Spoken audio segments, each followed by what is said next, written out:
Well, chat, I've got tea, and now that I'm here with all of you, I've got company. Hello, welcome to a game prep stream for Free RPG Day, which is happening tomorrow.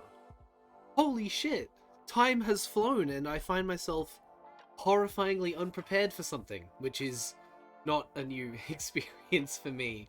Hello though, it is lovely to have so many of you here in chat already. So Delta Wave, Zelight Fury, the Man with Two Hats, and Innocent Landmine, thank you all so much for being here already. What a wonderful world I live in, where I get to chat and do game prep with all of you fine folk, and everyone who lurks as well. I'm looking forward to today's game prep. I get to do two things. One, I get to prepare for Free RPG Day, which is happening at Behold Games tomorrow, for what I believe is, at this stage, an almost entirely sold out crowd. Me and two other GMs are running a series of games tomorrow from, I believe we start at 1 and we go till 7. And I think the only ticket that's left is there is one, last time I checked, there is one ticket left. And it's for CYBERCRACK Soy Runners, my game. And as I check, there is a single place remaining.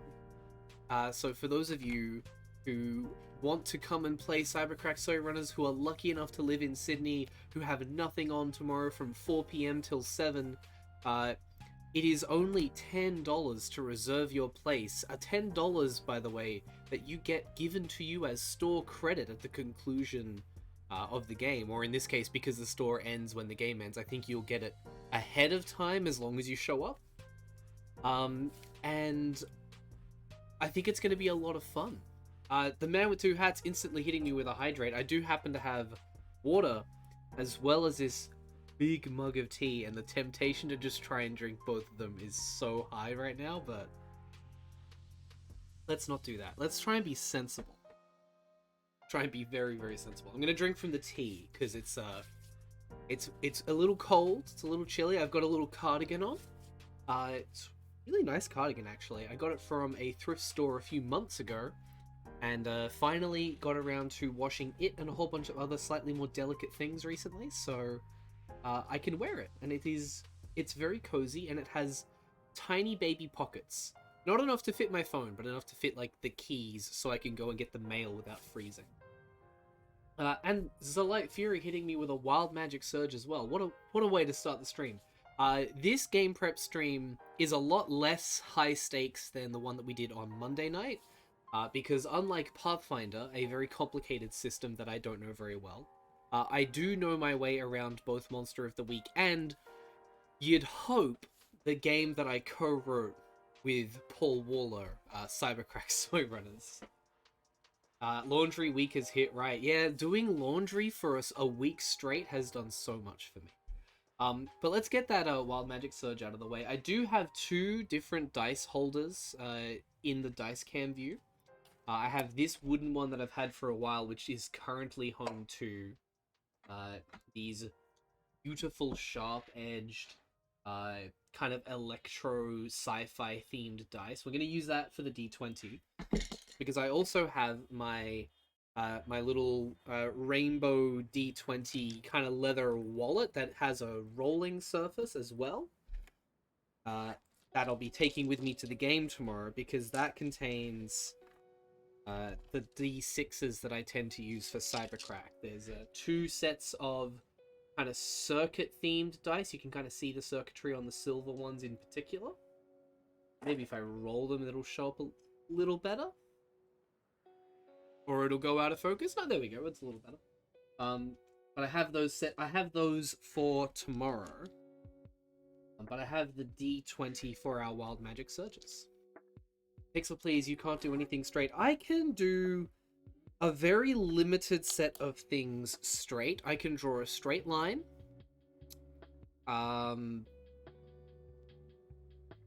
That's it. That's pretty much it. But let's go ahead and grab this World Magic Surge. And let's get ready to see what Zelight Fury has rolled this time. And if it's an 8, I'm sorry. I'm not giving you another Planescape getaway. I will have to re-roll. But let's see what we end up with. We get for you. That is. That is a 2. Sorry, the dice is not the easiest to read. Is that a 2 or is that a 5? It's a 2. It's a 2. Which means you get wise words indeed. So anyway, let me pop that back down there along with the other dice. Just like that. Let's just get that. Can we do that? Can we get that squared away like that? Maybe? Maybe that'll look good. Close enough. So, I'm gonna continue to say words for a little bit. I'm gonna say words for a little bit, and I'm gonna say them for a little bit more. And at the end of my sentence, whatever you happen to say, whatever your next message in chat is after that, will be pinned either for the rest of the stream, or as happened last time Wild Words indeed appeared, until someone else rolls a 2 or a 3 on a Wild Magic Surge. So, I'm gonna end my sentence and pick the next message you send now. Let's see what we get.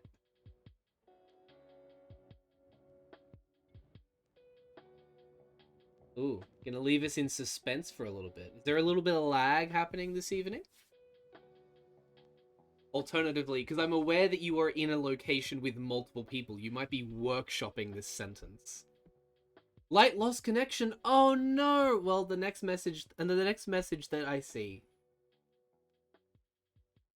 Oh no, it's gotta come from them because I have to pin their message.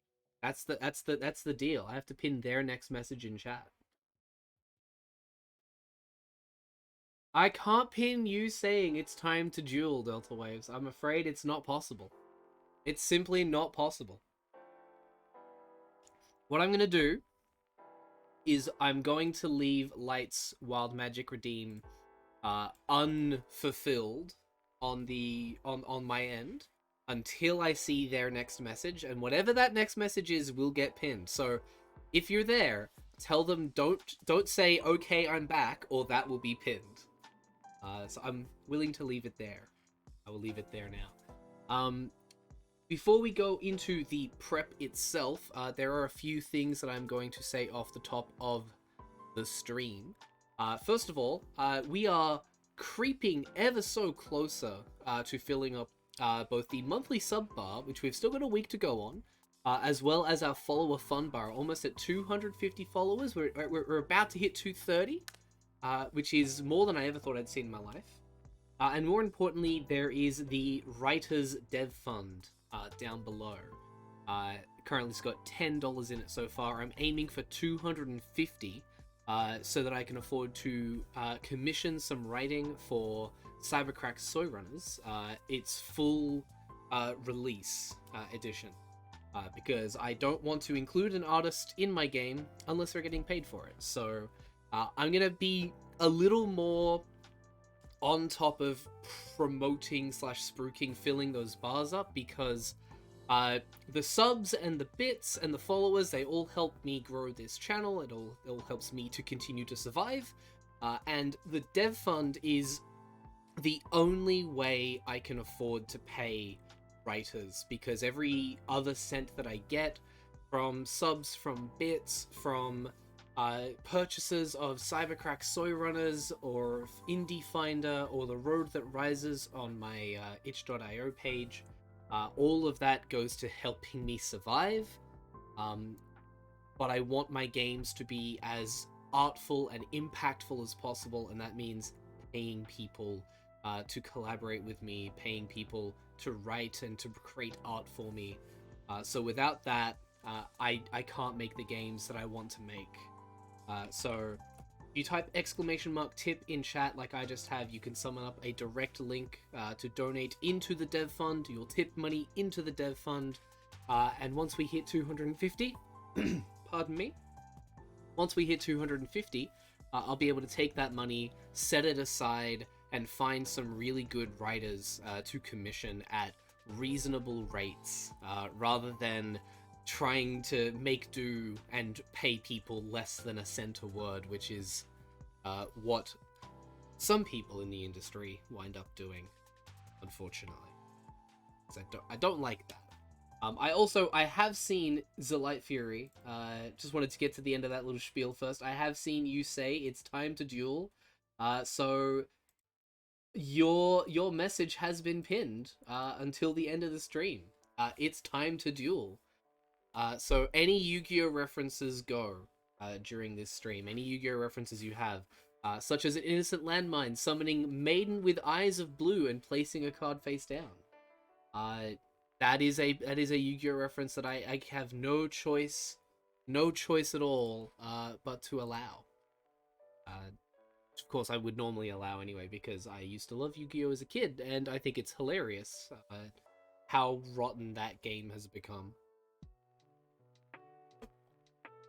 But we're going to be doing some game prep. Now, I have 2 games that I am running.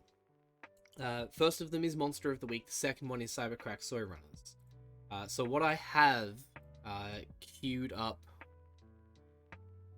where is it? Where has it gone? So I have... vaguely ready to go. I say vaguely ready to go. I really thought it was already ready to go, but apparently that's not the case. So I have 1 folder there. That's fine.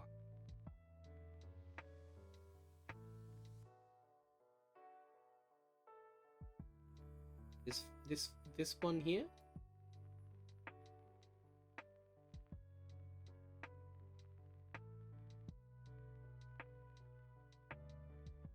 Oh, I'm trying to pull up PDFs and Adobe is telling me it's installed updates and won't let me do things. So that's fun.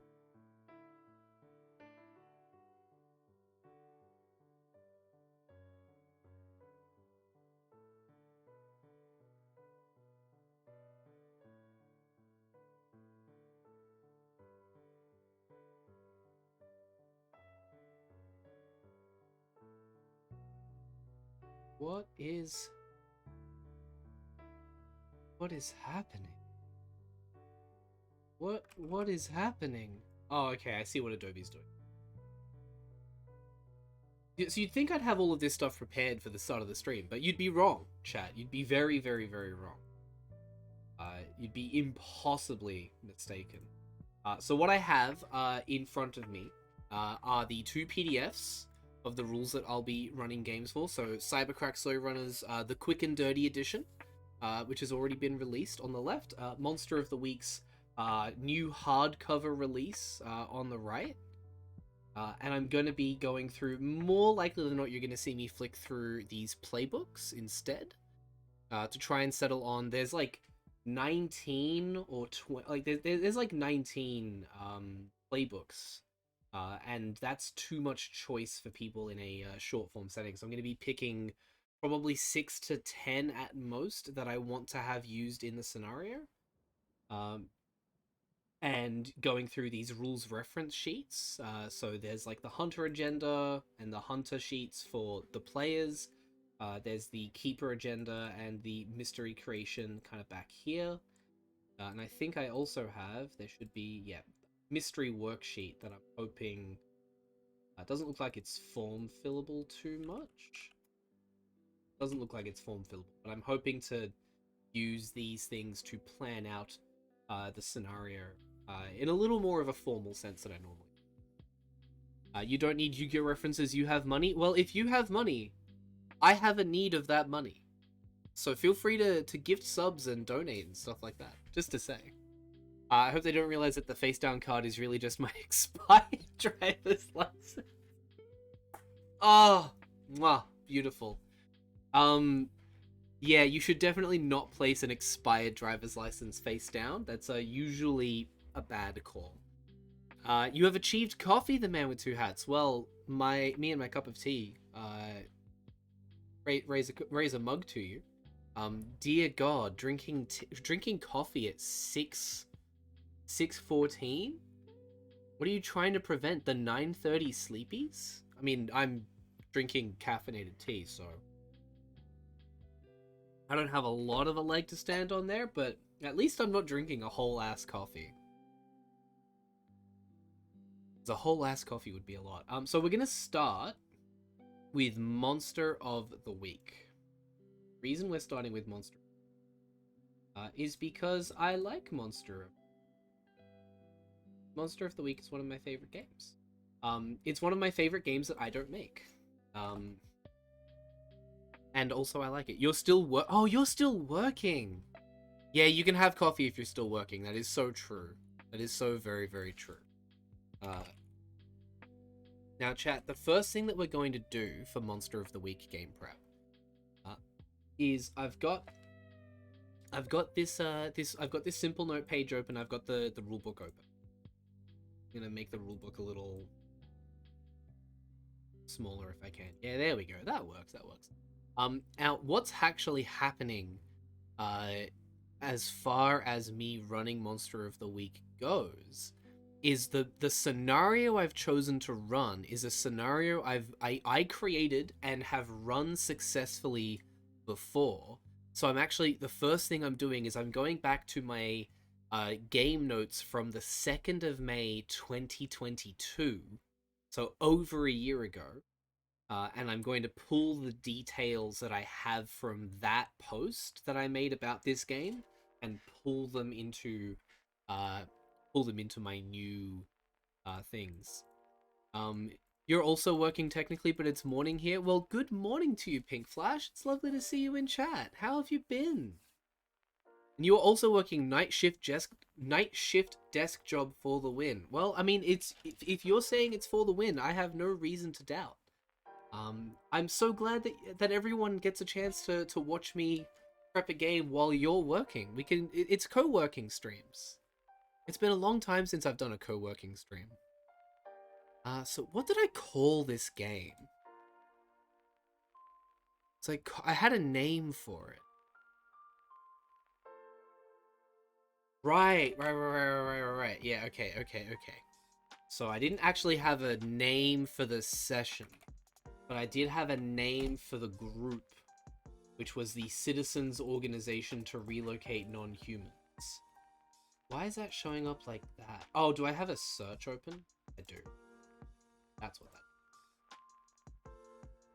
that. So that's the first thing I need to pull over. And then I have the premise, which is a really fun premise as far as I'm concerned. The Corn Belt town of Lexington, Nebraska, bisected by Route 30, is a relatively sleepy place woken only by the odd transport plane arriving or departing its municipal airport, which is a thing that I love that America has.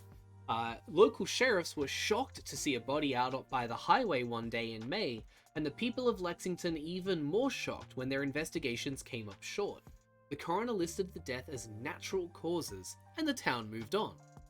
Refusing to believe this, local Jimmy Briggs posted the story to some of his favorite forums, including a throwaway post on the news page of the Citizens Organization to Relocate Non-Humans.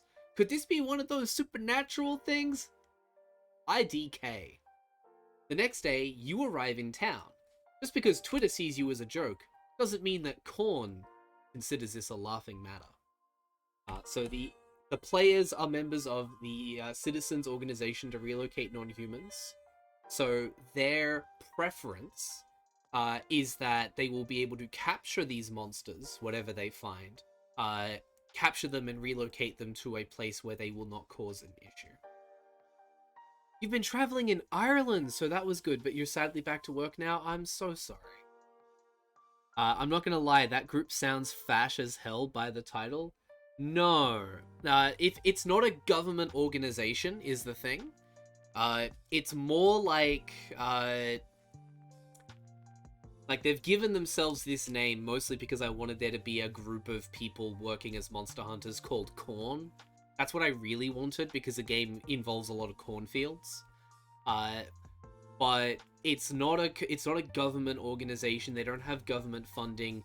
It is a community group made by members of conspiracy forums who actually have the resources and hardcore belief in the supernatural and the paranormal to go and find monsters when they appear. And all they want to do is remove monsters from dangerous places where they're likely to get shot and killed by humans. So they have already established themselves a number of places, by which I mean a number of abandoned properties they've discovered and squatted on, where they can release monsters and preferably keep them away from prying eyes.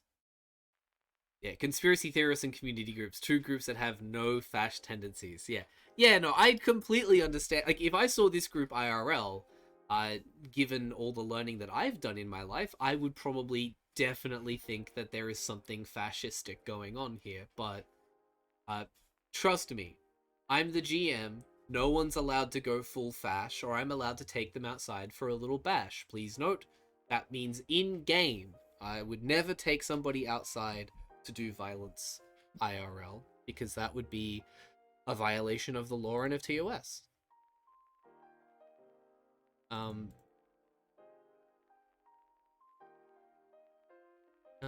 But yeah, let's take a look at... Oh, so I even have the playbooks that I offered. At least the ones that I said I was offering, so this is actually really good. So the playbooks that I offered were The Chosen, The Crooked, The Expert, The Flake, and The Professional. The Professional one is kind of a member of the government has infiltrated this group. But believe me, it's mostly they are a member of law enforcement who believes in people or something. Believes in monsters, rather. So apparently I called this C.O.R.N in Nebraska, so...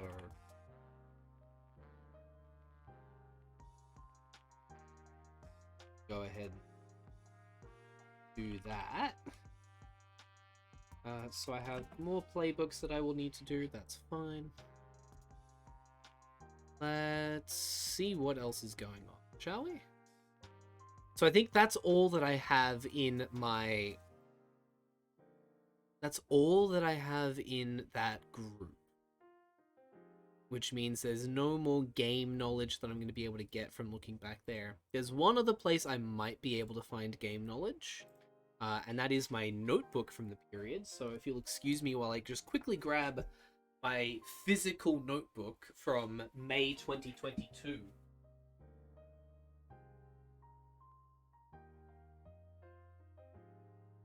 Which is very easy for me to find because once I've finished with them, I label them all because I'm that person.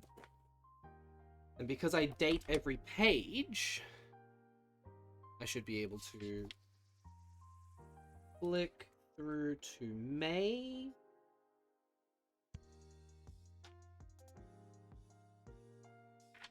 There's some vampire, some vampire,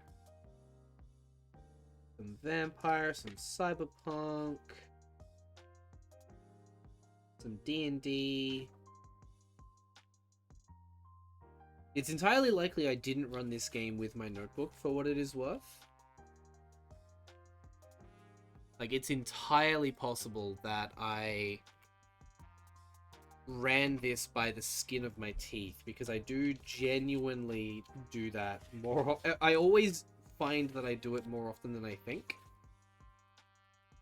More vampire, cyberpunk, more D&D, more vampire, more cyberpunk, more cyberpunk.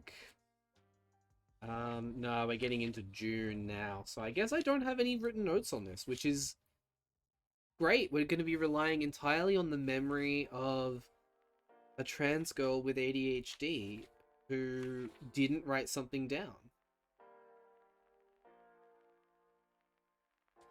Oh, you know what I did find though? Oh, is this the first one?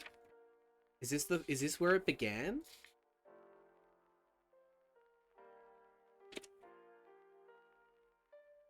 Oh, it totally is, isn't it?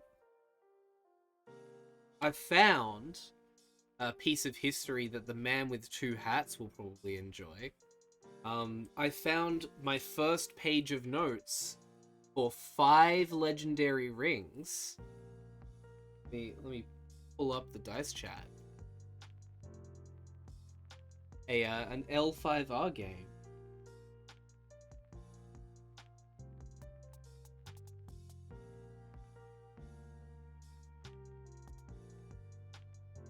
So that's fun. But no notes there for us to work on. So we shall have to proceed otherwise. So what I'm going to do is I'm going to pull up the mystery arc preparation sheet. I'm basically going to replicate that in Simple Note. So we've kind of got the concept already, and the hook is, I think, very, very simple.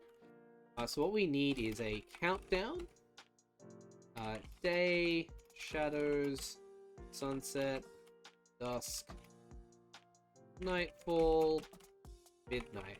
And the countdown is kind of like it's a clock situation.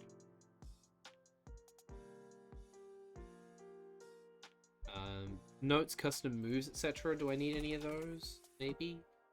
Notes, moves, I'll put myself a space for that there. And then we've got some threads. Name, type, monster, because the first one is going to be a monster. Motivation, powers, weaknesses, attacks, armor, capacity. I'll drop that there. I might be able to use that to kind of duplicate that. How does this end up looking when I... Yeah, we got threats and then we got names. Cool, that makes sense. And then those are just NPCs. So we then... NPCs... Name... Type... Motivation... It's cool. Right, so from memory, the way this kind of worked... Let me bring back the cover of Monster of the Week so there's a bit of visual interest on the screen. And honestly, can I zoom this in? Yeah, let's zoom this in. There we go. So that you can hopefully see this a little easier. So in the day, Dawn arrives. Meeting spot. From memory, it was the Denny's. No, it was the IHOP. It was a roadside IHOP. And the monster is sleeping. Sleeping off its last hunt. Shadows. Like, realistically, I shouldn't be planning scenes based on this. It should just be what happens over time. But I like to make sure that I remember where the party's meeting up. During the shadows, so the next thing, monster is stirring.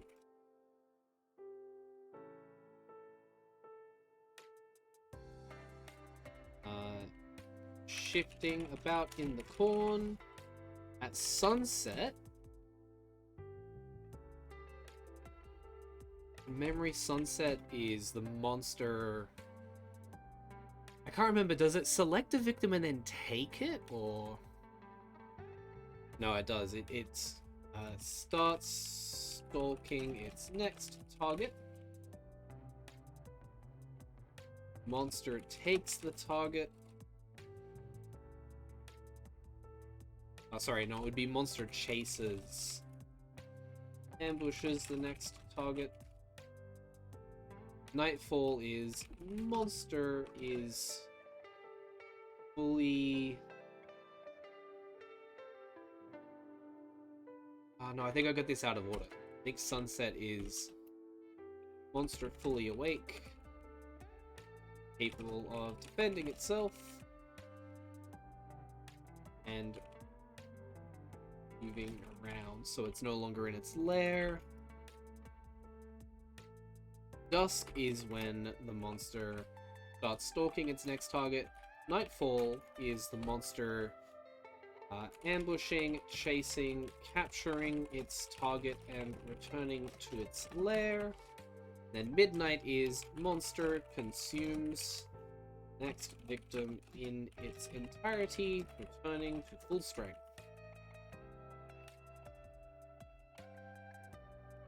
And it's if the party haven't dealt with it by this point in the game, then given it's a one shot, that's pretty much a lose condition. There's not much they can do about that. There will be a description of the monster. There'll be a description of it being just utterly overwhelming to the players, and essentially them having to call in favors with the organization, which functionally comes down to there's nothing we can do. Call the government, call the military. They will put it down in the worst way and we'll hate ourselves for it, but that's life.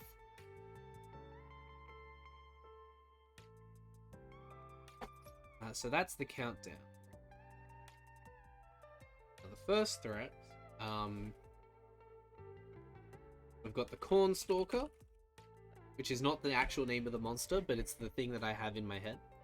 Can I find myself creating your first mystery? Hunter creation, running the mystery, basic hunter moves, start of mystery moves.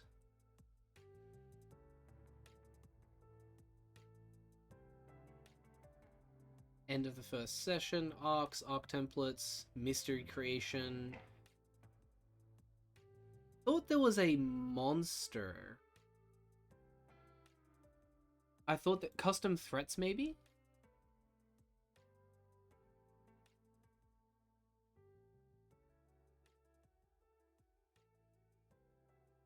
Right.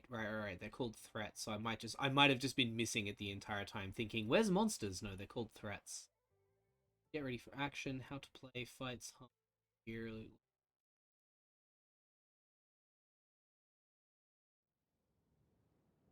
Corn Thulu. Corn Thulu's not a bad. Here we go.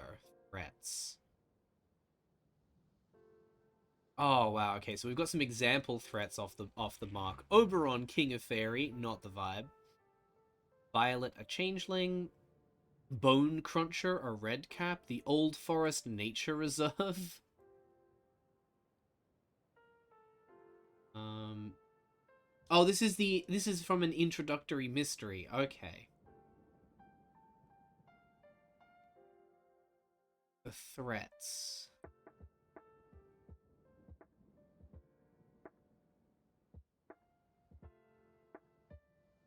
Start with the monster. Pick the monster type and the okay, here we go. So let's make a thing here. So what is the motivation that we're looking for? It's not a queen, not a sorcerer, not a tempter, not a torturer. Beast or breeder is kind of where it's at, because it wants to destroy and kill things, but it also its intention is to create and secure a place where it can continue to create more corn entities. You're simultaneously experiencing weekend and also the 6:30 sleepies. Oh, I'm so sorry to hear that, man. I'm so sorry to hear that.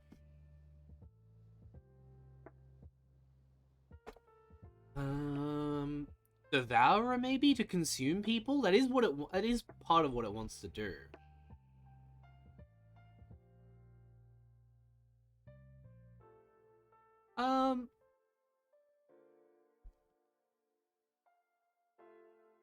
I think let's call it a devourer, maybe? So it's a monster devourer. I'm gonna add breeder in brackets because it is simultaneously... like, it wants to consume things, but it's doing so to propagate itself. So there's our monster. Next up, think about supernatural powers that it possesses. Yeah, absolutely. Oh, and its motivation is You could assume people slash who bring forth evil. Its powers are pretty simple. It can see in the dark, and hide in the corn almost perfectly. Incredible strength. It does have weaknesses. Fire, made of corn. It's not actually made of corn, but functionally that's the kind of vibe. It's weak to fire. It also means struggles when it can't hide. So let's put that in there. Oh yes, I'm seeing that beautiful combination of Twitch emotes and emoji there. 10 out of 10. Innocent Landmine, you're always so quick with these. They're good emotes too.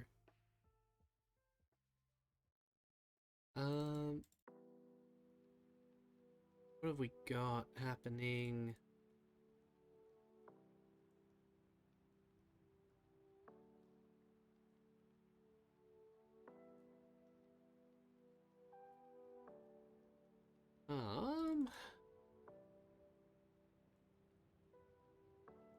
What else do we need? Attacks.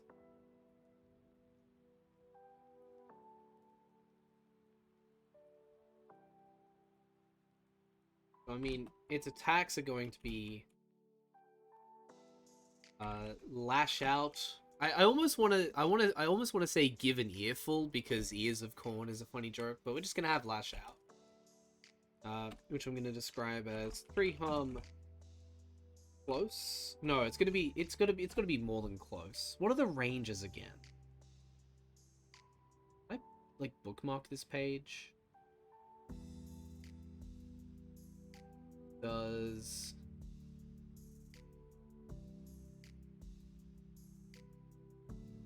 okay, we're just gonna remember it's in creating our first mystery. Take a look at the monsters and harm. Where is... No, that's not range. We need attacks, I guess? Yeah, here we go.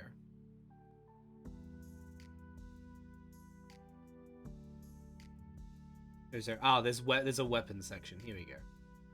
Area can hit multiple foes. Balanced is easy to wield. Barrier. Close. Far. Is there like a medium? Is there a medium range? Not really. Oh, if hand is effective within arm's reach. Okay. Okay, yeah. So lash out would be 3 harm far, I guess. Or would it be close? I'm gonna say close.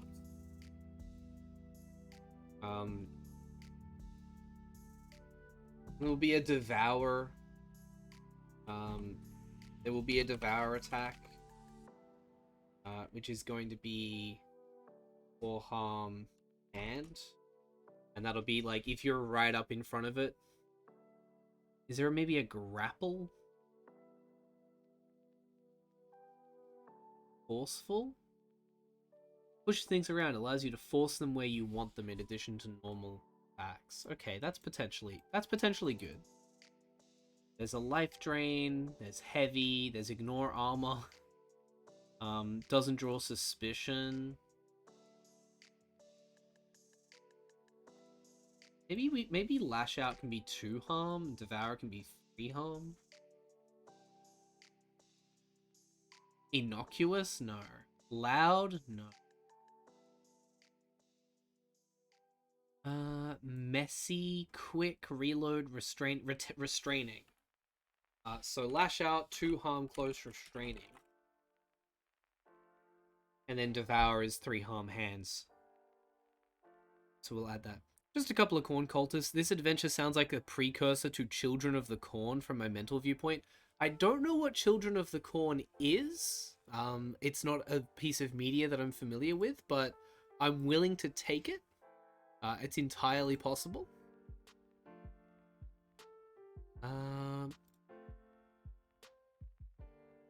So yeah, all things considered, you know, I'll take whatever. Okay. Alright, so we've got that. Let's check back in with creating our first mystery. It was under preparing, wasn't it? Yeah, threats here.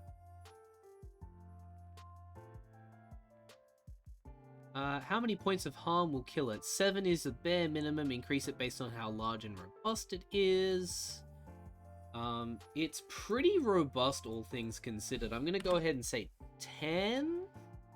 Let's give it a 10. Let's give it a 10. And does it have an armor rating? I'm going to say it has 1 armor. Do I want to go 2 armor unless they use fire? No, I don't want to lock them out of this. I'm going to say 1 armor. Flammable as a keyword.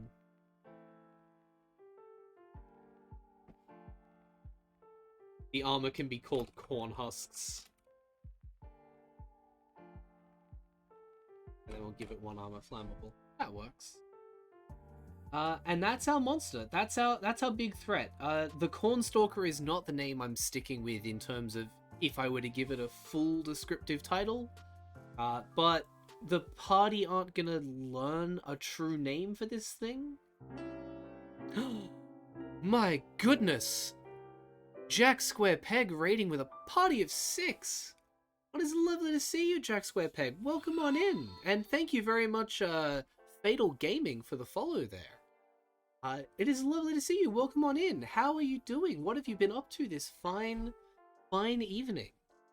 If you're still around, Jack Square Peg, how was your stream? What did you get up to? And it is so lovely to see you all here.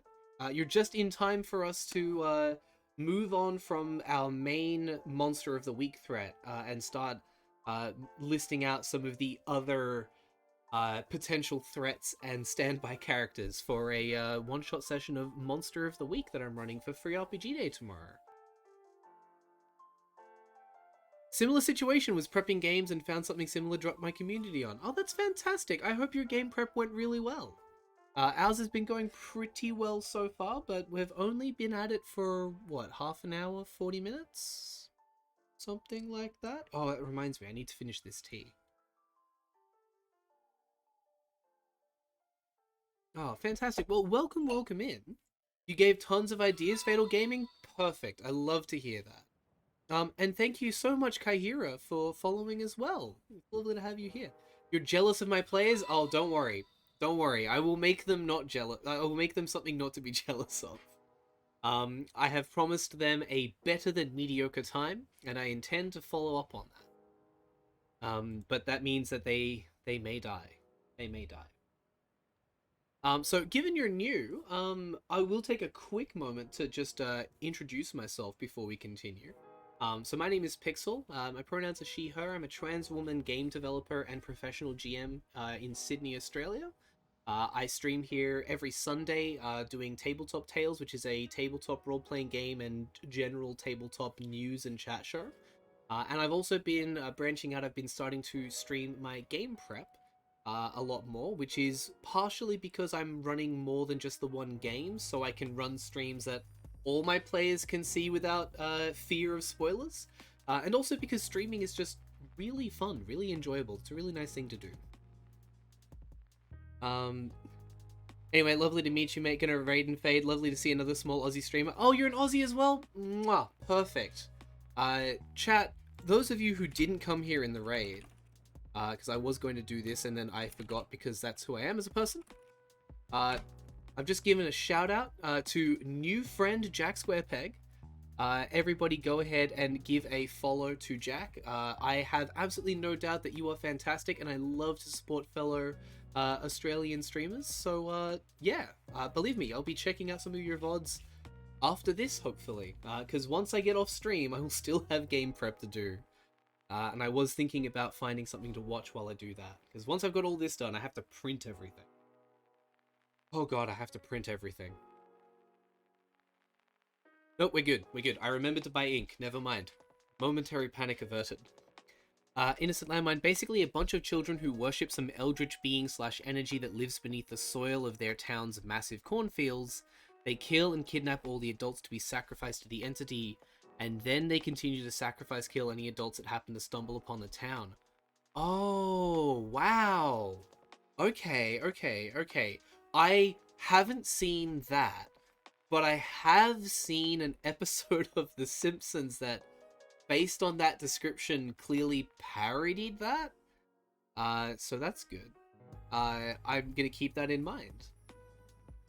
Fatal, but I recently made a D&D character. Your first D&D character! Oh, beautiful! Love a first character. And you added some custom stuff, reflavors of certain things in game or other stuff. I love that. Good bit of homebrew, good bit of reskinning. Love doing that with my D&D characters. You were gonna say Officeworks to the rescue. I would technically just have time to go to Officeworks before I get to the game. I would have to leave the house a little earlier than expected, but that's okay. It could be worse. It could be worse. All things considered, I'm willing to accept that. Honestly, maybe I should just go to Office. If I go to Officeworks, I can get some nice color printing done for CYBERCRACK. Yeah, that might be a good idea, actually, because the other thing that we'll be running, or the other thing that I'll be running, is CYBERCRACK's Soy Runners, a whacked-out game of cyberpunk fantasies. We'll be doing that prep after the Monster of the Week prep.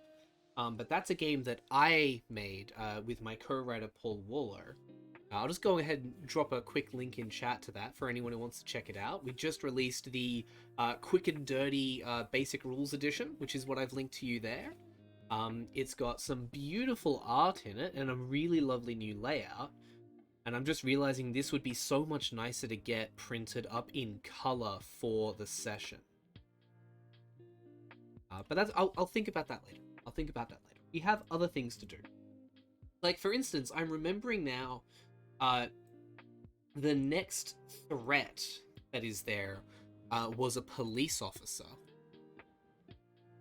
Which means I'm going to need to pull up a fantasy name generator so that I can think about names.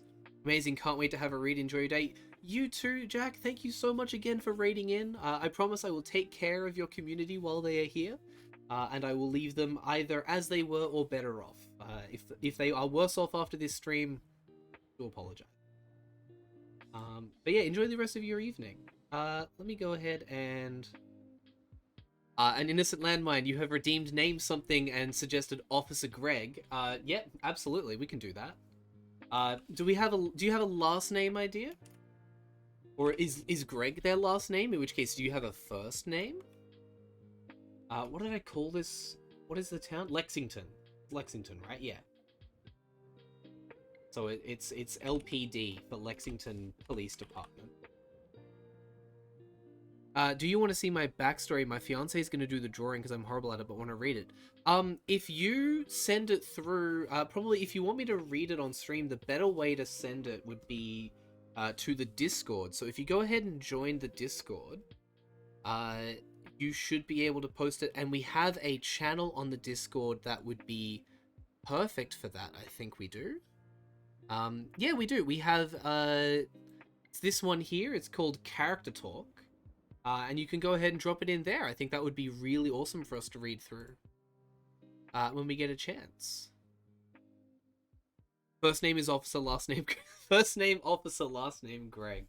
I'm gonna put a little... I might just fill that in. I'm gonna introduce them as Officer Greg, and if someone asks their last name, just say, that is my last name. We can have a little fun moment with that in-game. Thank you very much, Fatal and Innocent Landmine, for that. So they're not a monster. They are a law enforcement officer / pig. Old Greg. Oh, I should have 2 G's, maybe? Could maybe do 2 G's. Could maybe do 2 G's. Anyway, Greg's motivation is to keep his town clean, and as a result, as a part of that motivation, clear out the riffraff. He won't have anything You reacted to it to accept and then accepted your accept and no access. Oh, right, yes, sorry. The Discord is still having issues. So what I'll do is I will give you the role manually. So you should have access now. Sorry about that. There is still... I thought I had fixed it, but it clearly hasn't worked the way I wanted it to.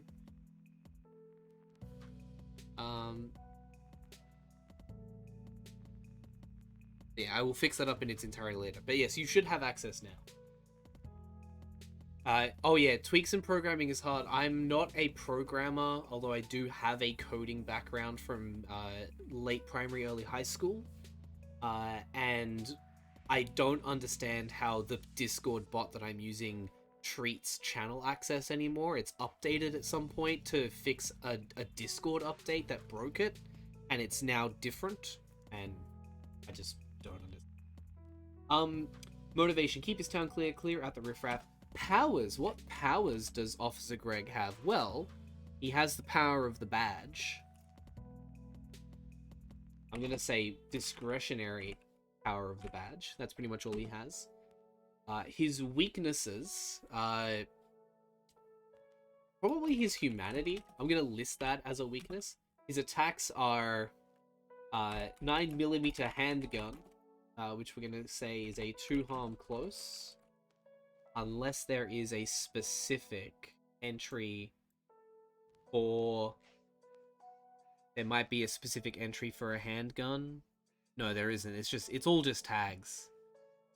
I remember this is one of the things I really liked about Monster of the Week is weapons are just add a bunch of tags together.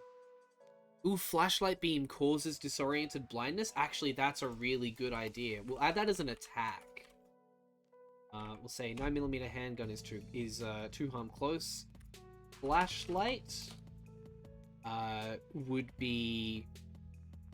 is disoriented a... Is blindness a thing? There will be some tags. I mean, we could just say that those are tags.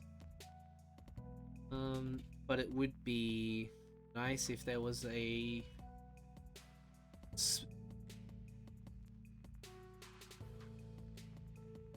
Ignore armor, innocuous...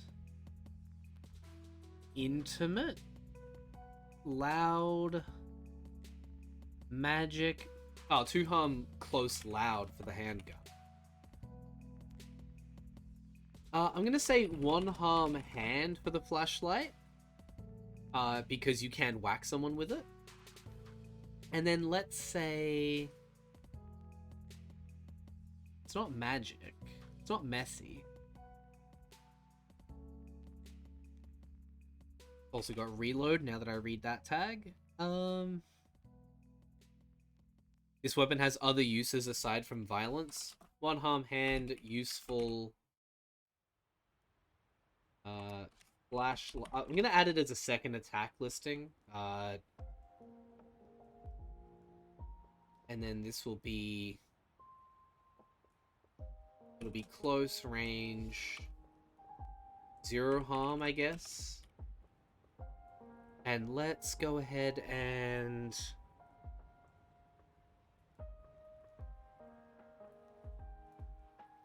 It would be... I mean, it doesn't entangle or grab.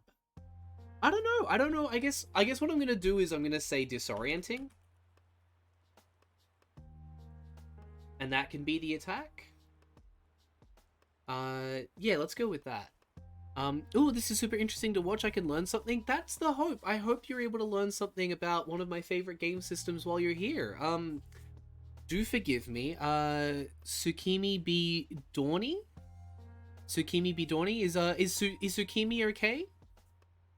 Let me know if let me know what I should call you and if I'm even close to pronouncing these right. I do apologize if not. Read about Keith Reinhold, all ready for you. Oh, fantastic. Well, what we'll do is when we get to the end of Monster of the Week prep, but before we dump into before we dump into CYBERCRACK, we'll read that at sort of the halfway point. Wow, perfect. Yeah, Tsukimi or TBD works. Okay, cool. Well, Tsukimi, I hope you enjoy your time here, and again, I hope you're able to learn something about again, Monster of the Week, one of my favorite game systems. And if you have any questions, Tsukimi and anyone in chat, please let me know.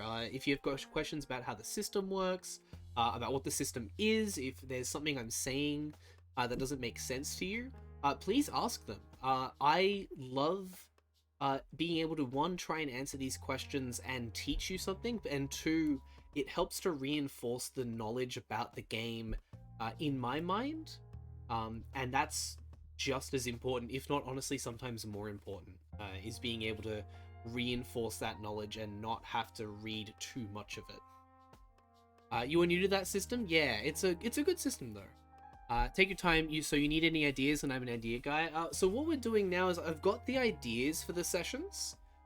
So we're really just putting the ideas to paper in a way that I'll be able to refer to while we're running the games tomorrow.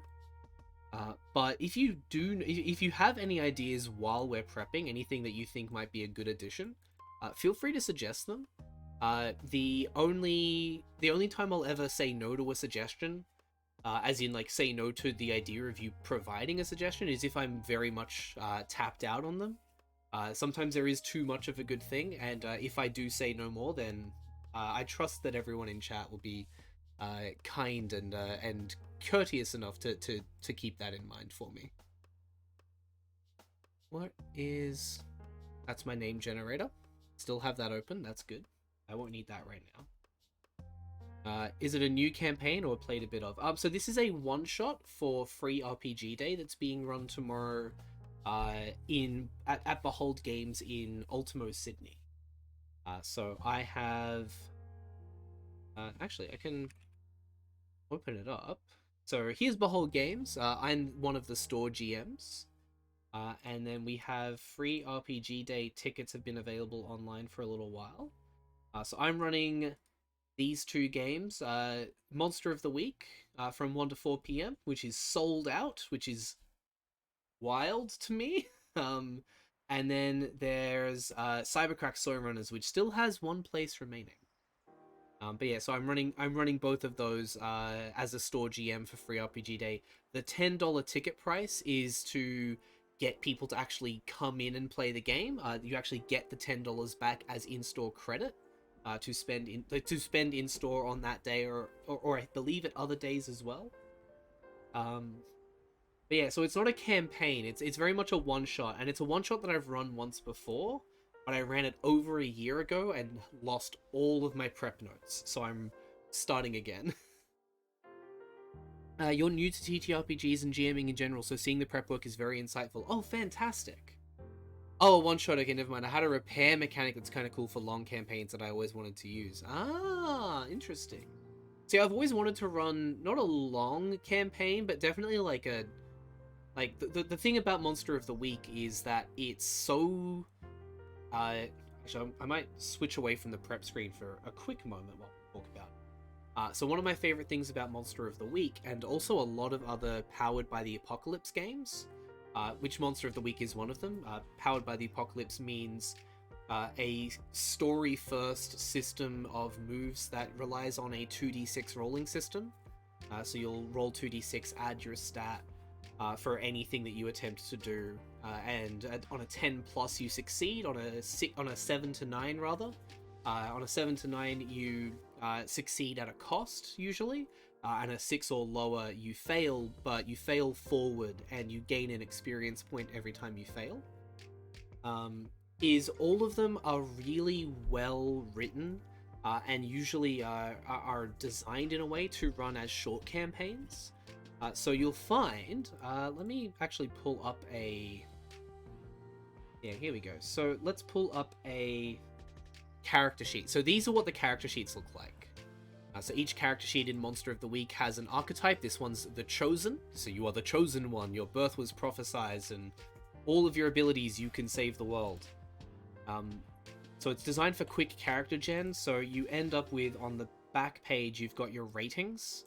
So you pick one of these lines, like let's say Charm 1. You click on that so that you've got Charm +1, Cool +2, Sharp +1, Tough +1, Weird +1. And then you just fill those into these stats. And each stat has a list of moves associated with them that you can do. You get a luck a luck bar that you can use to kind of twist fate to your side. You have harm. You have your experience. And then you have these moves. So you get two, for the chosen at least, you get these two. Then you pick one of these extra ones. You pick your special weapon, some other things. And then when you level up, so you've got your leveling up here, when you get 5 experience boxes, you erase them and you pick one of these improvements. And you pick one, you tick them, and eventually you get to a point where you've done all of these basic improvements, and then there's advanced improvements. And one of the advanced improvements on pretty much every character sheet is retire this hunter to safety. So they're designed for short campaigns where your characters will eventually get a chance to retire. They're designed so that there is an end point in mind. And they take after some of the best, like Monster of the Week is a genre of TV. So it also works really well if you're trying to emulate shows like Supernatural, Doctor Who, Buffy the Vampire Slayer, all fantastic examples of this, where every episode you're facing something new. There isn't necessarily, but there can always be an overarching plot, and so it works really well for one-shots, where your characters do a thing, then they're out, that's one episode, and you can come back weeks or months later, sometimes even years later, to play the next one-shot, the next episode of those characters. And if you decide to run a campaign, you can kind of layer an underlying story that kind of gets filled in around the edges, but each episode, each session is still a one-and-done mystery, which I really, really enjoy. It means that it's easy on newer GMs. It's an easier system to comprehend than a system like D&D or Pathfinder or Cyberpunk. It's less crunchy. It's a lot more forgiving for first-timers. And because it kind of has this shorter campaign length built in, those games end up being easier to run as first campaigns. Just the whole way through. They're short, they're sweet, they are sweet. Genuinely, when I say short and sweet, emphasis on the sweet. So you're also not committing to too much. I genuinely really enjoy them. They're fantastic systems. Now that I've said that, let me go ahead and drop back into our game prep. So I'm going to give the police officer, Officer Greg, we're going to give them some armor. Specifically, they've got a 1 armor item, and it's their stab-proof vest. So they're essentially their police standard issue body armor, or in this case, I think, upon reflection, would Lexington's a small rural town, would it have a police department? Or is this Sheriff Greg? Could this be Sheriff Greg? I'm going to sit on that for a little while. But either way, stab-proof vest. Hard capacity is going to be 7 because he's a normal person. Sheriff Officer Greg doesn't let nobody mess with his town. Honestly, what I might do is we can have Sheriff Officer Greg. Officer is kind of a nickname. Everyone in town kind of thinks of him as this, very nitty-gritty, down-to-the-book kind of police detective, almost. But he's just the town sheriff. He doesn't have a huge PD. He's got, like, a couple of drunk tank cells in his they're not called bases, they're not called headquarters. Sheriff's office, I guess? It would be a sheriff's office, yeah. He's not as big as he thinks he is. So those are the 2 threats that I have. Because the party are going to need to take care not to piss off Officer Greg too much, or Sheriff Officer Greg too much, as part of their investigations. And they also, obviously, they need to be careful of the Corn Stalker once they get into that. Then we have other NPCs.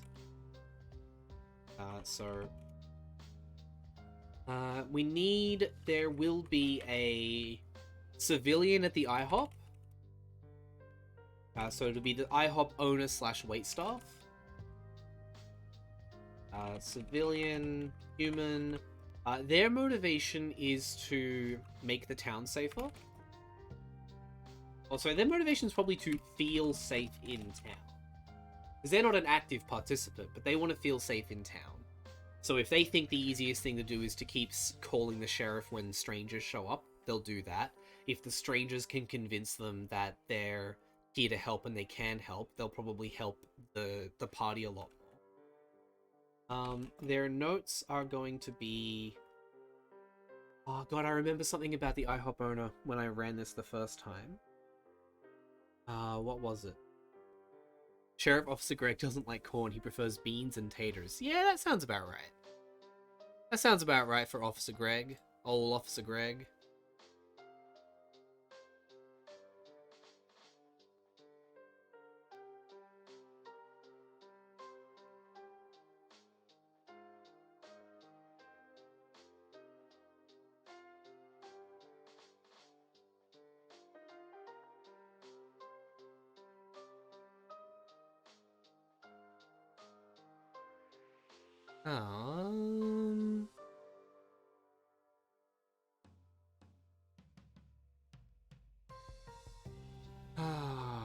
God, no, I've forgotten. Completely forgotten. I checked over my side notes and I thought it was there, but it's not. No, that's right. Daughter of corn farmer on the outskirts of town. Neighbor to the farm / lair. Spoiler alert, in so much as there are kind of spoilers to be had here. I don't think many, wait, no, Monster of the Week is sold out. So there's no one in chat is going to buy into it and then have all of this knowledge. So that's fine. The Monster's Lair is essentially a crop circle that they have made in the cornfield. But there are other crop circles because pranksters live in town. So if the party investigate them, they've got like a sort of a random chance, modifiable by luck, of stumbling into it. Which does technically mean that the adventure could end very quickly, but I have a surprise in store that I won't be prepping on stream because I already have it prepared. I have a surprise in store for those who manage to solve the adventure within the first hour. Yes, we need a name for the IHOP owner. Does Fantasy Name Generator have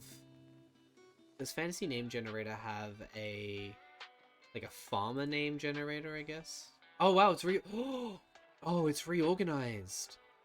Oh, the drop downs look different now. So there's a real name generator, and it splits it up by the Americas, Asia, Europe, Middle East. Oh my god, this is phenomenal. Let's go for English American. A neutral name, maybe?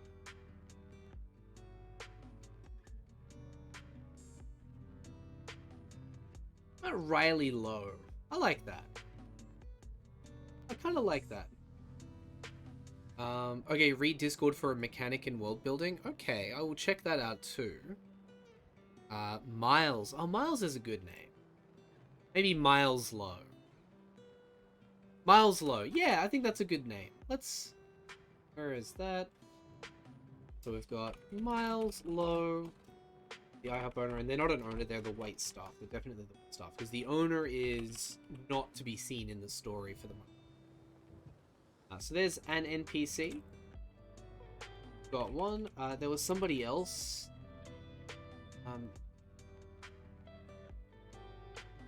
Right, there's like a general store. No, there was a guns shop. There was a gun store.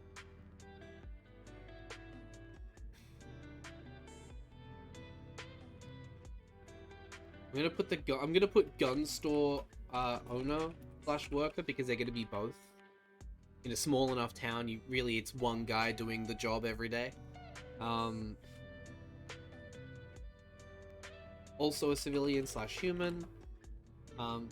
His motivation. What is his motivation? I remember he had a motivation. I don't remember what that motivation was.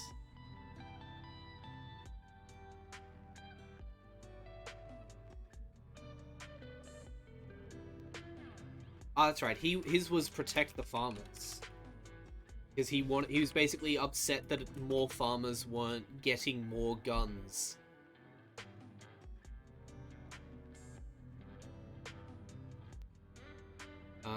Sheriff Officer Greg hasn't caught the corn bandits just yet, nor has he convinced the more creative citizens that it's definitely not aliens. True.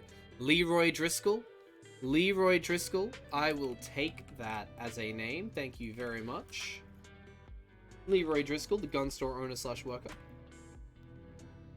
Leroy's notes are, can sell the party guns if they really need more than they started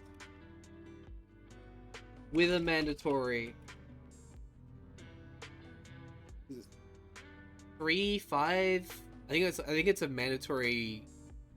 No, that's right. I wanted it to be funny, so it's a mandatory 24-hour waiting period. Which is funny because the entire episode happens in one day. Like, the party arrive very early in the morning. So we've got that. And I don't think there were no other NPCs that I wanted to have named. Yeah, there's no more NPCs that I wanted to have named. Because I do kind of thrive in an improv environment, and I will have my name generator open in front of me, so I think honestly we'll probably leave that there. So what do we got? Playbooks. That's the next thing we'll be doing. We need to, so we've got 5 here, and those are the ones that I kind of wanted people to use. So we've got the Chosen, the Crooked is a good one, because I do like I do like a good criminal. The Expert is like kind of the librarian almost. The Flake is a conspiracy nut. The Professional is a government agent. I don't really want to use the Divine. Basically, what I need to do is find a few more that I can add to this list, so that I pick out those between. There needs to be a minimum of 7, so that there is always a choice to be made. So 6 players, so there'll be 7 playbooks. And then there'll be a couple more on top of that. So I need probably 4 or 5 more from the list. We've got the Flake. The Gumshoe is just a detective, right? Pick a 1-sentence code that your Gumshoe adheres to. Anytime you violate your code, you forfeit all code-related moves, such as the postman always rings twice. Ah.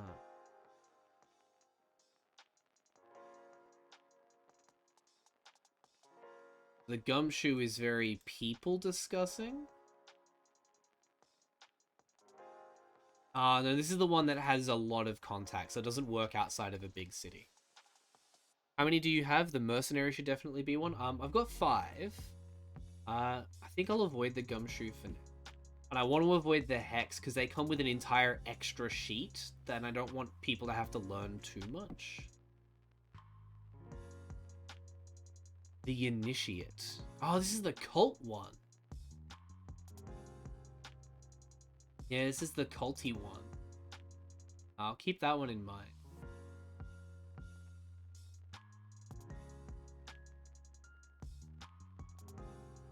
I like the concept of allowing the monstrous, just because that can be kind of fun.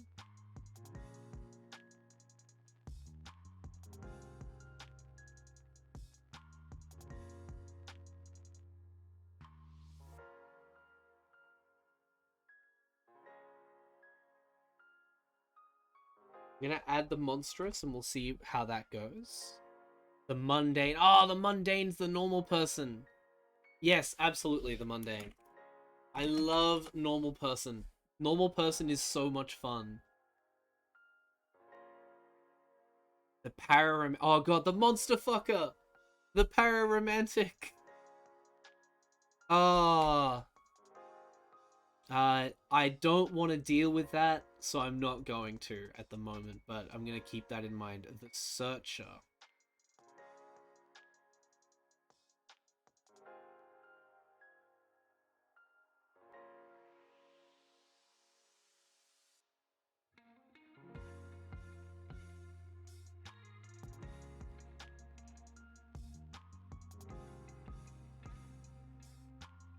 So is the Searcher like...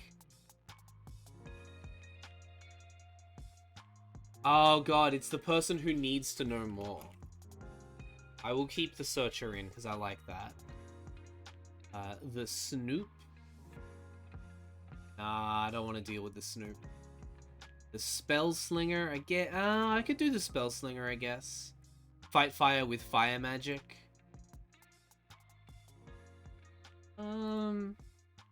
Maybe. The Spooktacular?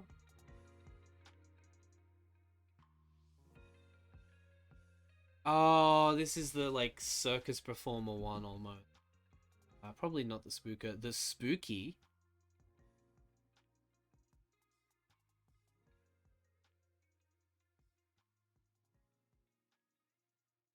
The Spooky is a fun one. And there's the Wronged, which is I've been screwed over by monsters before. I don't want to add the Spooky and the Wronged. Oh, that's the end of the list. You know what would be extra flavor is if you use the extra character sheet as a surprise villain.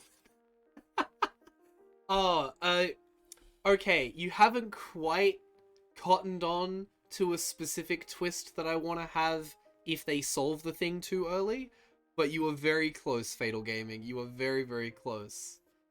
We are on a very similar wavelength there. I appreciate you so much right now. We've got 1, 2, 3, 4, 5, 6, 7, 8, 9, 10. Oh, that's 10 playbooks. Perfect. So we're going to have the Chosen, the Crooked, the Expert, the Flake, the Professional, the Monstrous, the Mundane, the Searcher, the Spooky, the Wronged. Those are going to be the 10 playbooks that we use. You weren't here for everything, this is true. But you also, like, I didn't say that part out loud to anyone, so you have stumbled onto it.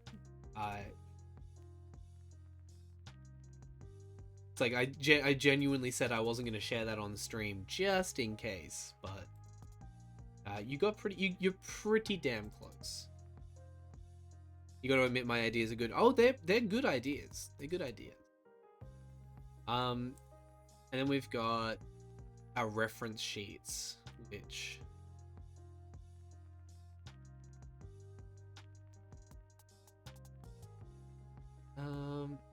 I'll need to make sure that there aren't any non-use magics in there, and have the alternate weird basic moves out if I need to.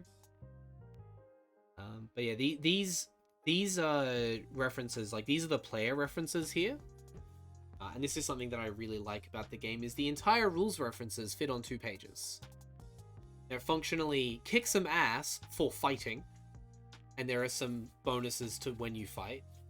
Acting under pressure, but when you need to do something but the pressure is on. There's a help. There's the investigator mystery, so what you do when you're investigating a scene.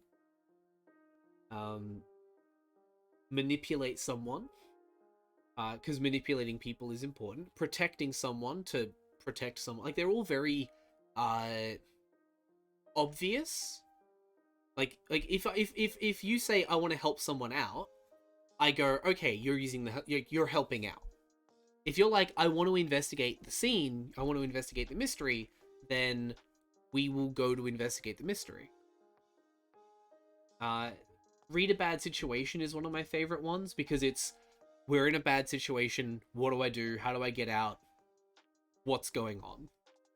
And they all, like, are really, really good questions. Like, investigate a mystery. So, when you investigate a mystery, roll plus sharp. On a 10 plus, hold 2. 7 and 9, hold 1. You can spend hold to ask any of the following questions. So what happened here? What sort of creature is it? What can it do? What can it hurt? Where did it go? What was it going to do? What is being concealed here? And on a 12 plus, you can ask any question, not just those ones. And read a bad situation is equally good. 10 plus hold 3, 7 and 9 hold 1, and you spend them to ask questions like, how do I get in? How do I get out? Is there any danger I haven't noticed? What's the biggest threat? What's most vulnerable to me? What's the best way to protect the victims? And then you get +1 ongoing if you act on the answers. So if you ask, what's the best way to protect victims and what's the biggest threat, and you put yourself in between the victims and that threat, you get a +1 for as long as that's relevant.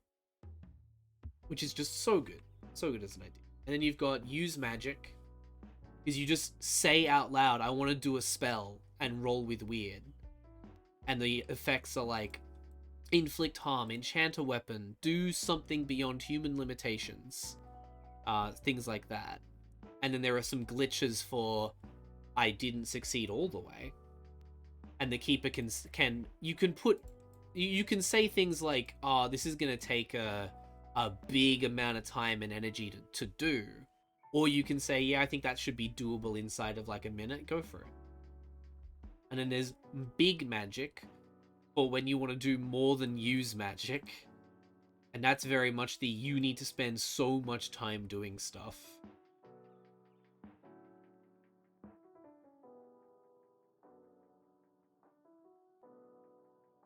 Yeah, luck is good.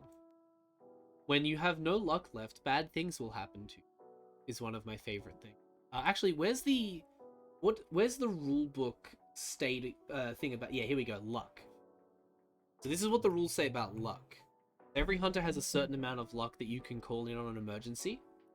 So you can decrease a wound you suffered to 0 harm, and after you roll, you can change the result to a 12. When you run out of luck, you are basically you're allowing your GM to hit you with more bad stuff.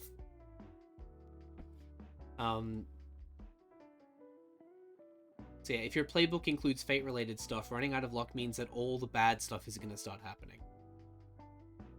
I don't know, I thought it might be kind of cool because then not only variables can happen, but once you learn, you can strategize. This is true. The Wronged, his favorite childhood toy was stolen by a dimensional trinket goblin who popped into existence, took it, and popped out of existence. An event that has left them scarred for life, vowing vengeance against all interdimensional beings. An innocent landmine. How well you read the kind of character I would play. Adadak, what's up? What am I doing? I'm preparing for... at the moment, we're preparing for Monster of the Week. But yeah, we're doing some game prep. For Free RPG Day that's happening in Sydney tomorrow. We're preparing Monster of the Week because that is the first game on the list. Can I... excuse me. Excuse me. Will you please... Let me do the thing that I said I want to do. Computer. Friend computer, what are you doing? Why won't you let me... There we go. Like, why is it not letting me do this? Oh, you know what else would be good? So I don't know if you have room for this or have a boss, but before you get to the boss, do you know the Labyrinth movie with David Bowie and the puppets? Remember the baby scene with all the stairs and alternate movements and gravity and stuff? Imagine that, but in a 4D maze. I've done that before, and it can be really interesting. It's the kind of spectacle that works really well in Theater of the Mind, which this is. But it just doesn't work with the wide open cornfield vibes that I'm going for. Like, the fear, the horror in the monster in the corn isn't getting lost in a maze that's infinitely shifting on you. It's getting lost in just an infinite two-dimensional plane where everywhere you move, everywhere you go, looks just the same as everything else. You have to rely on the stars to navigate. And if you can't rely on the stars, or you can't see the stars because the corn's too tall, shit out of luck. But you'll have a dance baby scene though, right? Well, I mean, no, probably not. I probably won't have a dance baby scene because I don't like to put children in danger too much in my games, especially the public games. Like the games that I run for just an open drop-in at Behold Games. I try to keep the potential trigger list relatively low. Like, everyone is signed up for a horror game, so I'm gonna be very upfront and say, this is a game of horror. There are going to be fears and phobias that might come up in the game, and I have a short list of them. I don't remember the names, and almost I don't want to list them by their full phobia names, but I am going to be like telling people that there are going to be wide open spaces as well as like deep like tiny cramped spaces. I'm going to tell people that there is potentially going to be gore. I'm going to tell people that there is going to be violence. And I'm not going to, lord the point over them and spend 15 minutes explaining away all of the themes of the game, but I will mention them up front so that they can know ahead of time, this is a thing. So I thought you're more than welcome to recommend it. I'm just letting you know why. I'm letting you know it is an amazing idea. It's just not one that I would use. It's not one I would use for this game. It is something I have done before, and it is a fantastic idea. I did tell myself, I think it would have been about a year ago when I did this, maybe more. I did tell myself the next time I wanted to do that, I wanted to have a big, full 3-dimensional terrain set up for it. And if I'm going to do that, then it has to... it doesn't have to be, but it works better if I make that like a Pathfinder game, so that the terrain actually gets used as terrain with all the miniatures and everything. And demonic lambs that dance with limbs and move in ways that no lamb's limbs should move and look at you with human eyes? Yeah, that's potentially... That could be part of it. Okay, look, I think, honestly, that looks like all the prep I'm going to need to do for Monster of the Week, besides printing off these reference sheets and printing off these playbooks, and then folding the playbook, because they're in columns so you can fold them. Actually, does the rulebook say anything about that? No, because it just gives you the playbooks in book form. Before you get started, maybe? The first session? These are the hunter types getting listed. There are some extra hunter types. Oh, these are the ones that exist on the website.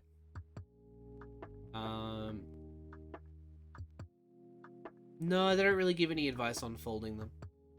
Oh well. I thought there might be. I was hopeful. But yeah, I think that's Monster of the Week prepped on. I'm gonna need to take all of this information that we have here and put it into this sheet, because it'll be easier for me to see on this sheet. And I think I have enough space on this sheet to do that. But I'll do that off stream rather than make you watch me hand write everything in. That would be silly. You have a minor fear of open spaces. They make me anxious and uneasy. See, I'm in a similar boat.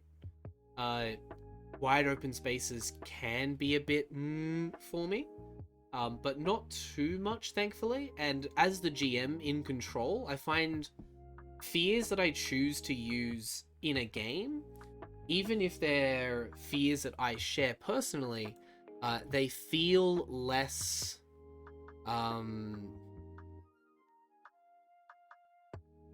they feel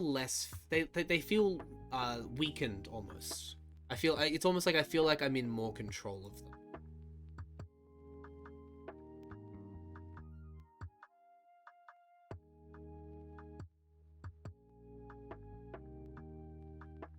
Now, I said before we move on to CYBERCRACK, which is our next thing on the list, I said that we would jump into the Discord. And jump in we shall.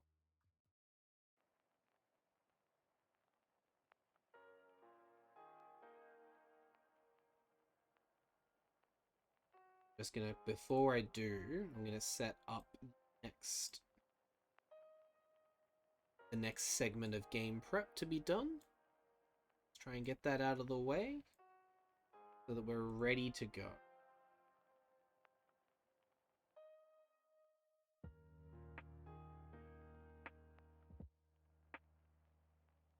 What if, okay, I know you said cornfields and endlessness, but hear me out. It does end, but when you hit the end, it keeps going and brings you back to the city.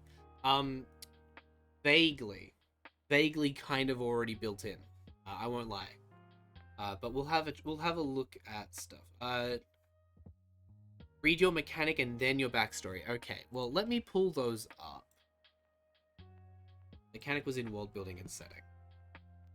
Tango the Lamb, who specialized in Morris dancing and crafting of great beings of Wicca. That feels ominous.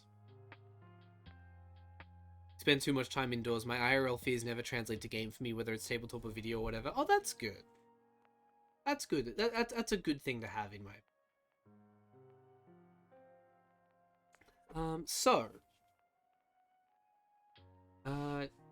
Let's zoom in on this Discord window.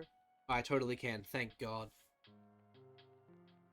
Okay, so world building and settings on the Discord. So basically there's durability to weapons, and you can use these durabilities in loot getting. So there's broken. If you break something, broken items don't work. You can mend it back to dull. If you find it broken, you need to find all the pieces and then mend. And if it's magic, it requires a Phoenix tier, a new kind of loot you can get or item from a shop for about 150 gold, or find them in old temples. Repair it to dull gives it a minor disadvantage until broken. Dull, once repaired with smith's tools or mended again, goes to average. Once average, it's a standard. If you grab a standard weapon and make it pristine, it gains advantage for 3 full combat encounters. And to make items pristine, you have to be a wizard, a warlock, an artificer, or a paladin, and dip it in dragon's breath that's turned to oil. It's a very specific mechanic. It's a very specific... It definitely has a place in a lot of games. It's the kind of mechanic that, for my players, would probably drive them nuts. But I see a lot of utility in it. I see a lot of usefulness to it. For people who love a big, crunchy game, durability is fun. And it's much better than... Like, what you've given us is a lot better than a durability mechanic like the Legend of Zelda games have. Which is honestly one of the reasons I don't like and have yet to finish Breath of the Wild, is I have a weapon. It's a really good weapon that I have found. It does a lot of damage, and it breaks and then it's gone. There's nothing I can do about it. And it will break. The only thing that changes is how long it will take for it to break. But having abilities, like having the ability to take a broken weapon and almost reforge it, repair it, reforge it, and then enchant it functionally, I do like. I wish more video games were like that, and I wish my D&D games were a little less like that, because I'm a huge fan of roleplay over roleplay, so ROLE play over ROLL. And I find this kind of mechanic can get a bit on the crunchy side, and it results in too much rolling and not enough doing. But it is a neat mechanic. It is a neat mechanic, and it has place in a lot of games for a lot of people. What did we have next? We had your character notes.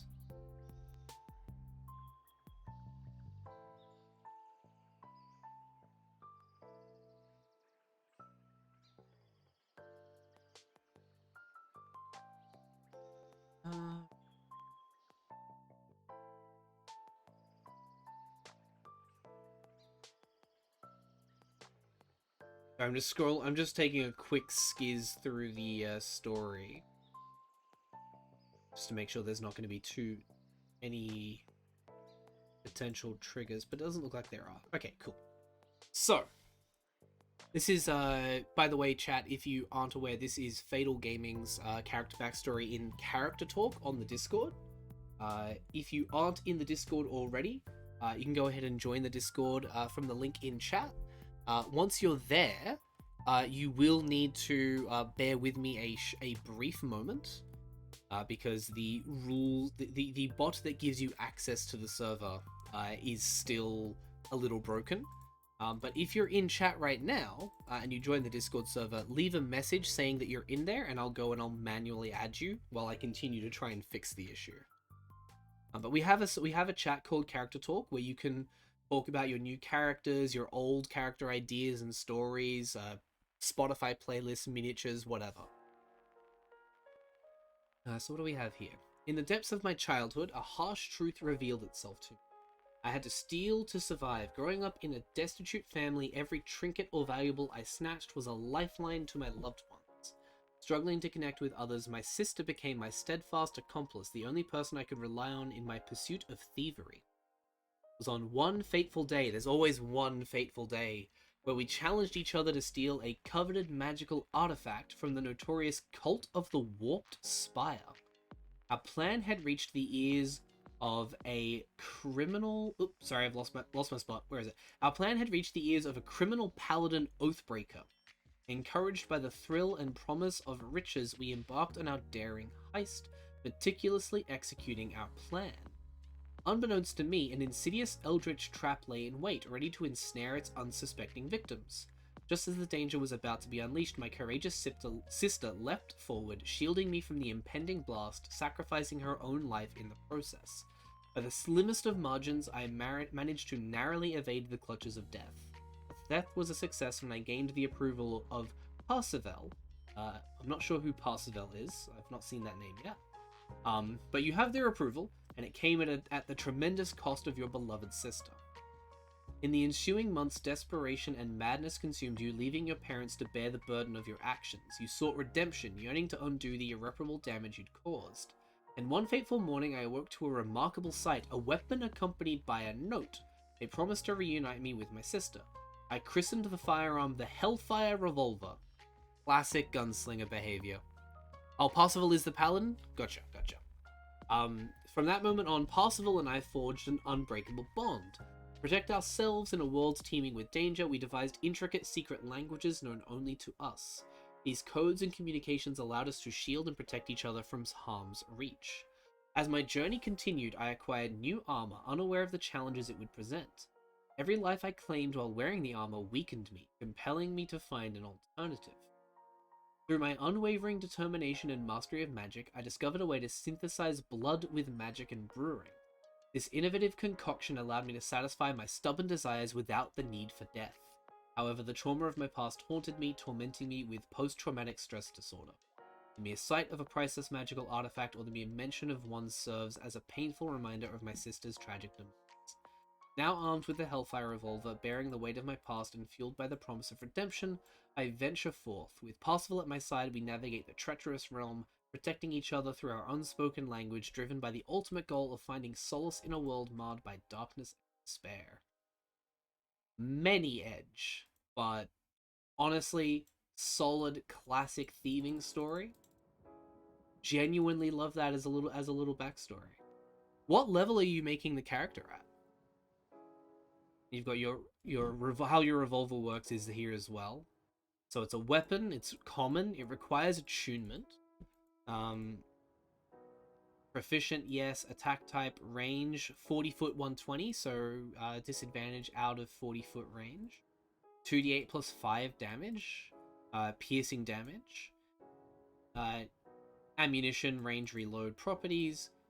A mad forged weapon is made by a smith that goes temporarily insane from knowledge of eldritch horrors, sends them to a plane so strange and so chaotic that not only does it follow completely different rules, but exists outside the great wheel of planes. Anything sent there is to never leave, wander, and suffer.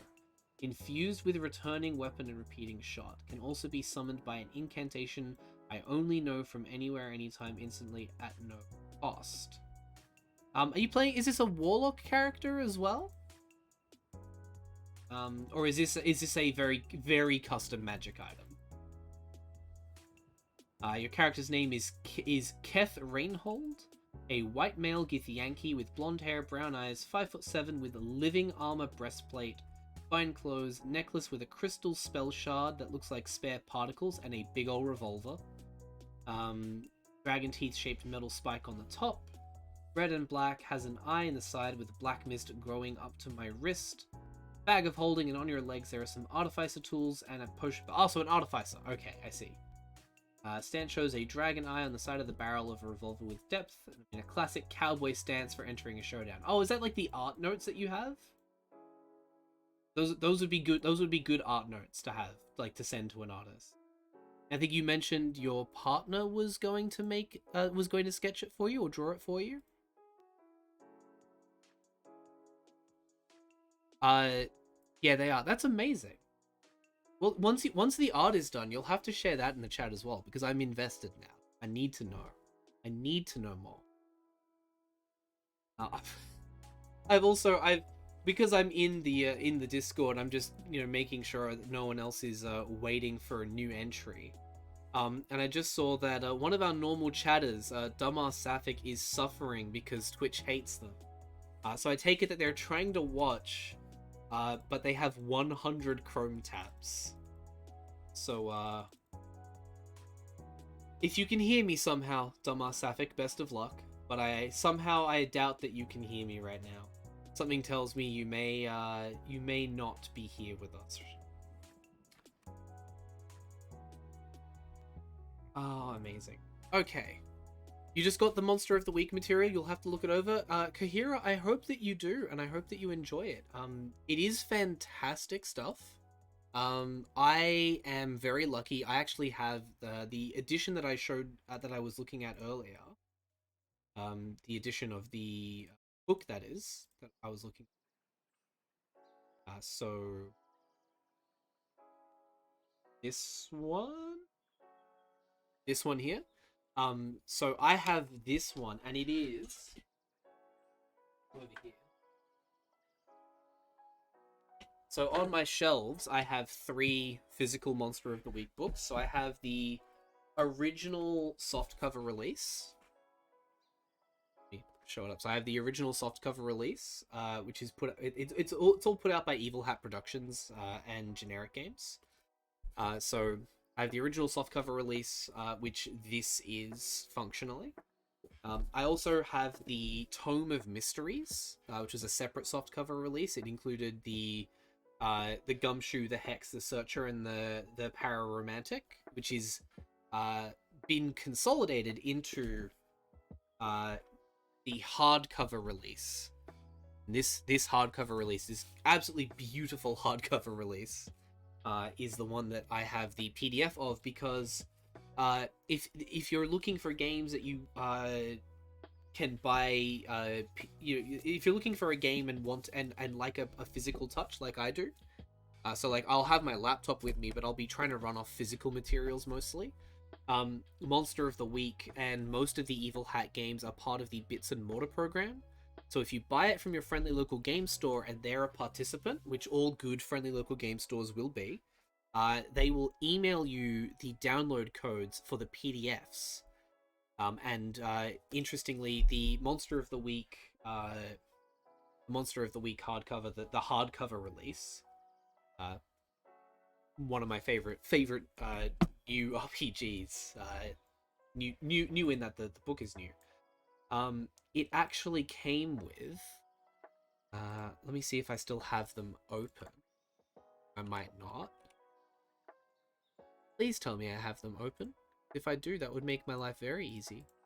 Make it very, very happy. I'm trying to find, because it came with the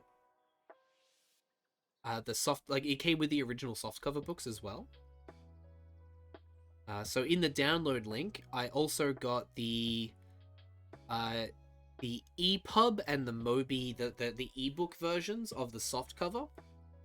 So they don't have the ebook versions of the new hardcover edition, but you do get the softcover editions, the slightly older edition, as an EPUB and as a Mobi file, as well as getting the hardcover as a PDF, the playbooks as a PDF, the references as a PDF as well. So yeah, I love Bits and Mortar books. So I'm actually going to keep these out of my shelf and on the desk beside me, because I'll want to make sure that they're within reach for packing tomorrow. The reason I lose health in a fight is because it's reflavored living armor that feeds off blood to keep me alive from hits. Gotcha. Oh, feasts off blood, not feeds. Yeah, I love that. Adadak, you want to do an adventure investigating the last video store in town that continues to operate in 2023? Oh, well, beautiful. Oh, that would be fantastic. I actually, in creating your first mystery, one, there's a Blockbuster that's still... Not even a Blockbuster. If you want to do it right, you make it like a Video Easy or one of the independent video stores. You don't make it a chain. And that's a hook in and of itself. And then in terms of like the threats, lackluster video. Oh, amazing. Yeah, perfect. Our local video store when I was growing up was just called Suburb Here Video Store. It was great. Yeah, you've got the monster types that you can go for the main threat, and I'm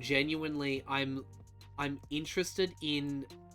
It would either be like a queen possessing and controlling, or it could just be a collector. So they're stealing specific sorts of things, and those things could be anything, but what better place to store whatever their collection is than the last functional video store? You just have an entire back area that's like, oh, here's where I keep my other things. That would be so good. Yeah, right now my DM doesn't really take priority in DMing. It's been 3 months and not a single game, not even an introduction. I'm sorry to hear that. Honestly, getting a DM is hard. Getting a good DM is harder still. We've talked about this a few times on the channel, mostly on our Tabletop Tales nights on Sundays. But GMing is hard. It's not for everyone, which means that you always end up with way more players than you have GMs. And you get desperate posts from people all the time asking for GMs. And all the GMs that are out there, the ones that are running games, the ones that are actively running games, they're never just running one game. Like, take me, for example. I'm a forever GM. I'm actually, right now, in a position where my normal run schedule during weeknights, I'm only running one game. I'm running a weekly Dungeons and Dragons game that's switching to Pathfinder. So we have one, like, that's my one weekly game. But then you include that I'm a store GM for Behold Games. So this month I'm running free RPG Day things. Other months I'm running D&D Adventurers League, which will probably also switch to Pathfinder soon, because I'm just really enjoying Pathfinder as a system. I'm also running games for Exiles Gaming Club, my favorite gaming venue. And where I'm running one-shots for their upcoming event One-Shot Wonders in July. And I run the occasional one-shot to bring people in during the week. So even though I feel like I'm only running one game, I'm actually running 2, 3, potentially up to 4 different games. And I'm only running one game right now while I build up the energy and make the preparations for a longer campaign of game.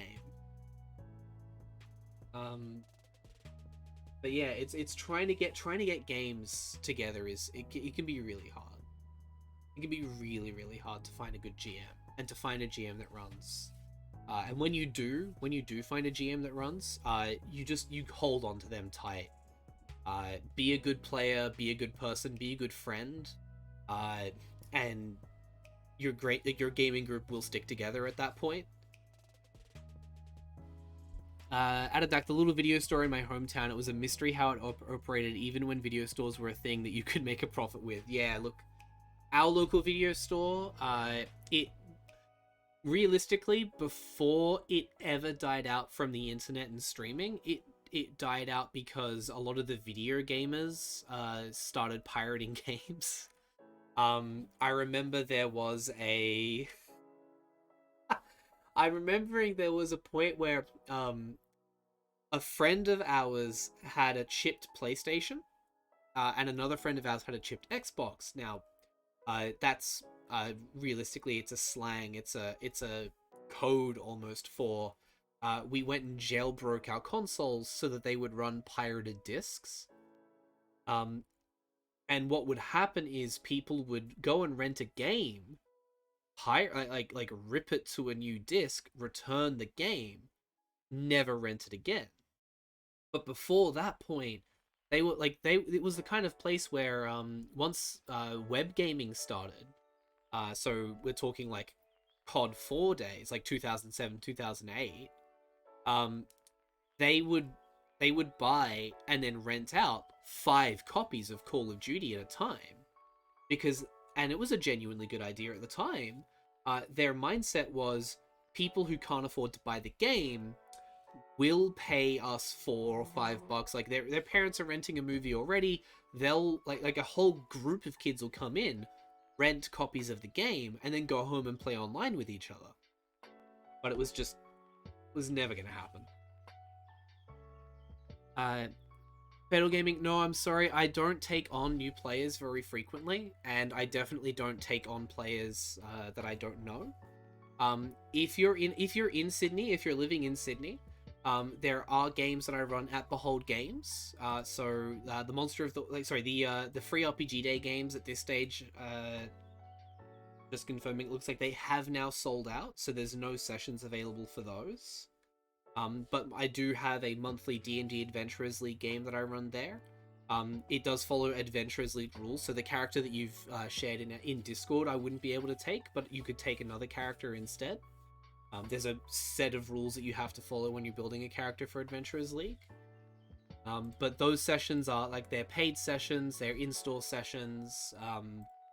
I don't take new players into my home games, and I don't run a lot of online either. So if you're not in Sydney, then I really can't help you. You're Canadian in New Brunswick, and the closest LGS is 4 hours from in-car. I'm so sorry. I'm so sorry. That's really rough. I don't know a lot about the North American, like North American continent, so America, Canada, Mexico. I don't know a lot about the gaming scene there. The best I would be able to do is say find some Discords that are out there. There will be gaming groups. Realistically, trying to think like there are. Let me take a look at some of the Discords that I'm in. Like none of them are going to suit you. All of mine are local, but to give you kind of an idea of things, I'm in a couple of Discord servers that are, like, for me, I'm in a Discord server that is for queer Australians playing D&D.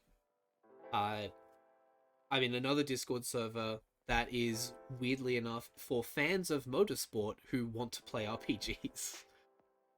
So like there are groups out there where like the role playing and another interest you might have will intersect, that you might be able to try and find.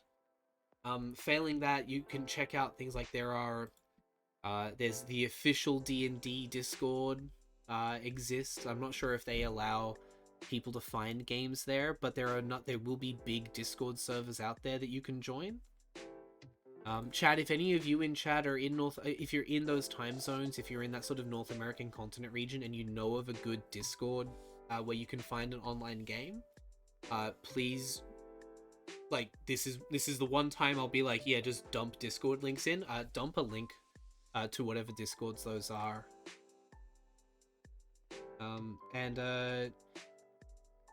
Kaihira, it's about 4 a.m. there now, so you're gonna go get some sleep. Look, thank you so much for being here. I really appreciated you dropping by. Thank you for the follow. I can see you've just joined the Discord as well, so I'm just giving you a role now, so you've unlocked the whole thing. I hope that you have a really good sleep.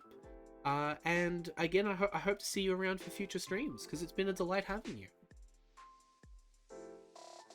No, you don't be sorry. Don't be sorry. I'm okay with you asking. Again, I can't help. I'm so sorry. All the games I run are in person in Sydney. I have plans to run online games, but they will be very specific, and they will probably be streamed games.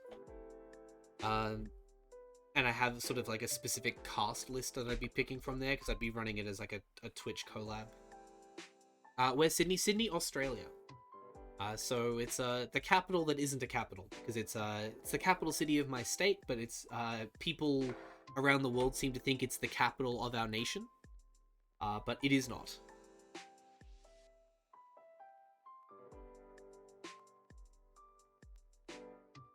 I wish it was sometimes. But only because I don't like Canberra. Canberra is our actual capital, and it's just so cold there. Look, if you ever are in Sydney, again, I do run games at Behold Games. And you'd be welcome to book into one of those.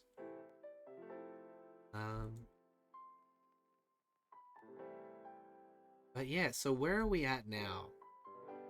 We've checked in on Discord. Right, we're doing our next games prep. We're 2 hours in. Today you learned the real capital of Australia. Oh yeah, yeah.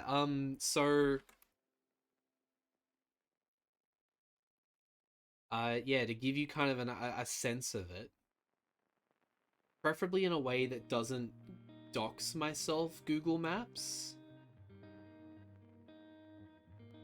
Oh yeah, this won't dox me.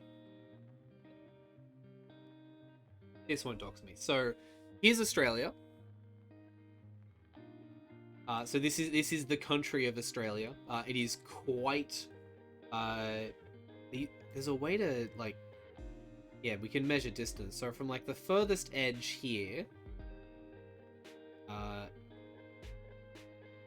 across to here. So that's about 4,000 kilometers across. That measurement. This is our country. We're near Papua New Guinea, Indonesia, New Zealand.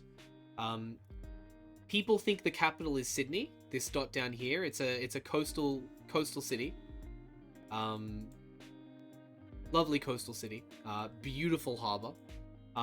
But that is not our capital. We've got all of this outback area here, where it's all very, very horribly rural. And then if you go further south and then inland, you get to Canberra, which is like, I don't know if you can see it, there's this faint dotted line around here.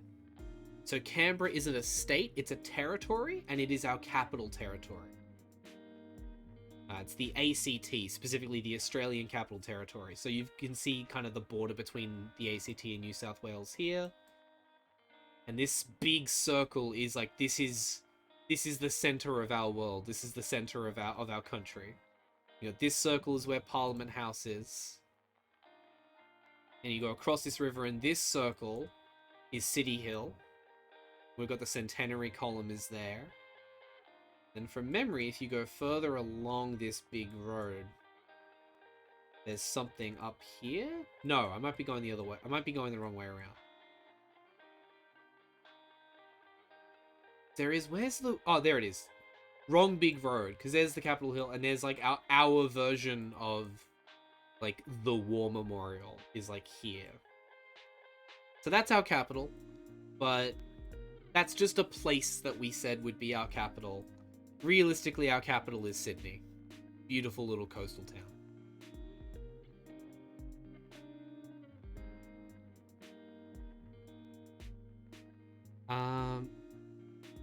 They think that Sydney's the capital of the country because Canberra's kind of lame. Yeah. So if I bought a plane ticket to Sydney just so I can play D&D with you online. So I don't run D&D online. Again, I run in-store. And if you were going to fly to Sydney just to play in a game, first of all, please don't just spend thousands of dollars on flights and accommodation in Sydney just to play a game. But if you were in Sydney and wanted to play a game, Behold Games in Ultima is the store where I run as a store GM, and you would be welcome to book into one of the games that they have going on there. I run them at least once a month, preferably closer to twice a month on a fortnightly kind of a basis. The last month has been a bit weird because it's Pride Month, we had a long weekend at the start, free RPG day is tomorrow, so rather than playing my normal game, I'm running these two games instead. So it's a whole thing. Canberra is the compromise choice that no one is happy about. Yeah, it's like, Canberra is to Australia what Washington, D.C. is to America, right?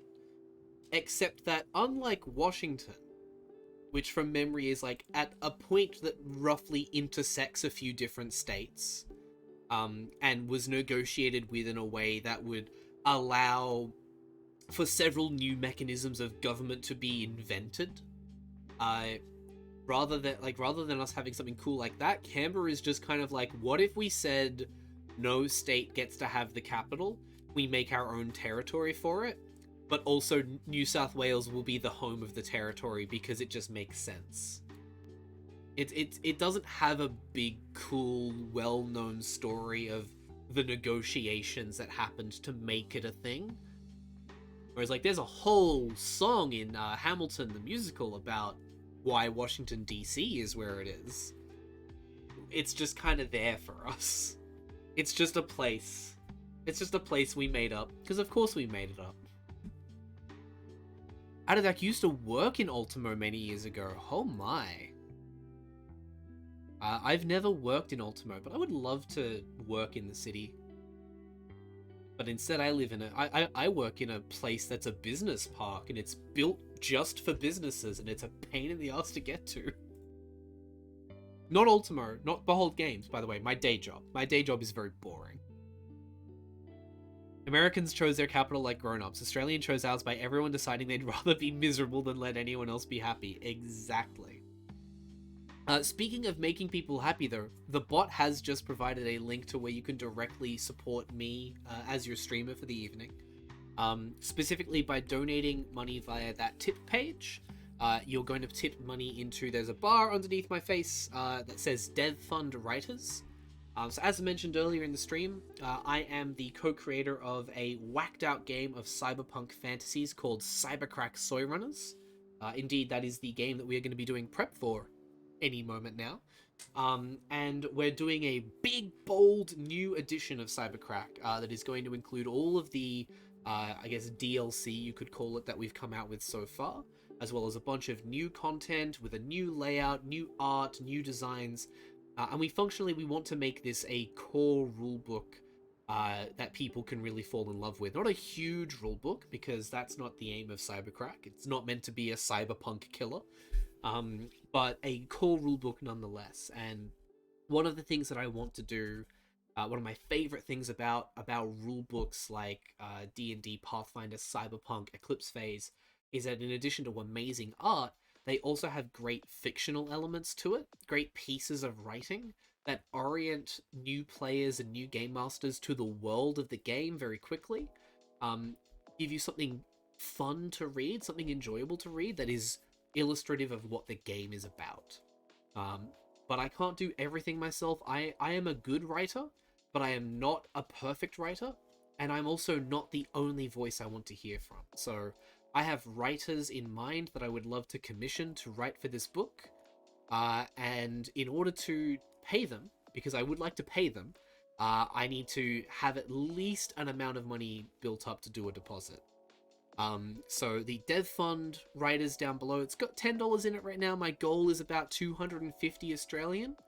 That'll be enough to get at least 2 pieces commissioned and off the ground with a 50% deposit at a rate of I think it's at least 20 cents a word, because I'm trying to figure out how much I can realistically afford.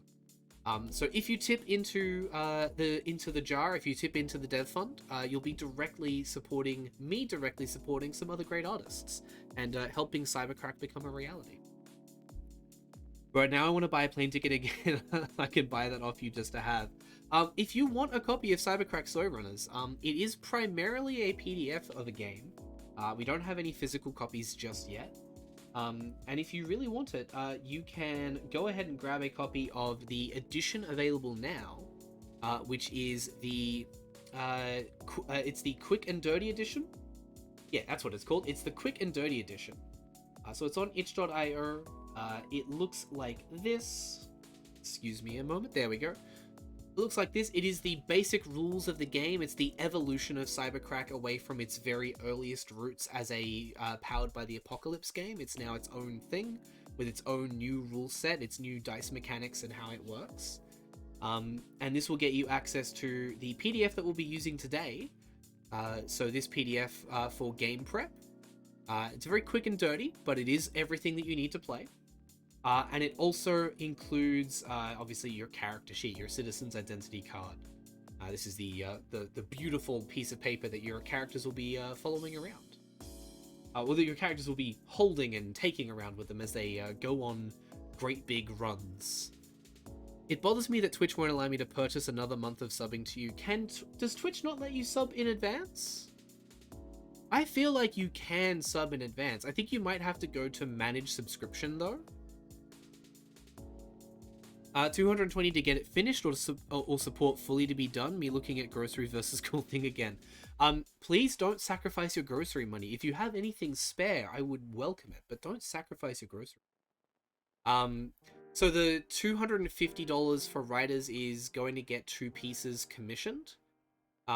It's a 50% deposit on 2 pieces getting commissioned, and then the rest of the money to pay those writers will hopefully come from sales of the Quick and Dirty edition, subs and donos and other things here on Twitch, as well as the pay that I get from being a professional GM.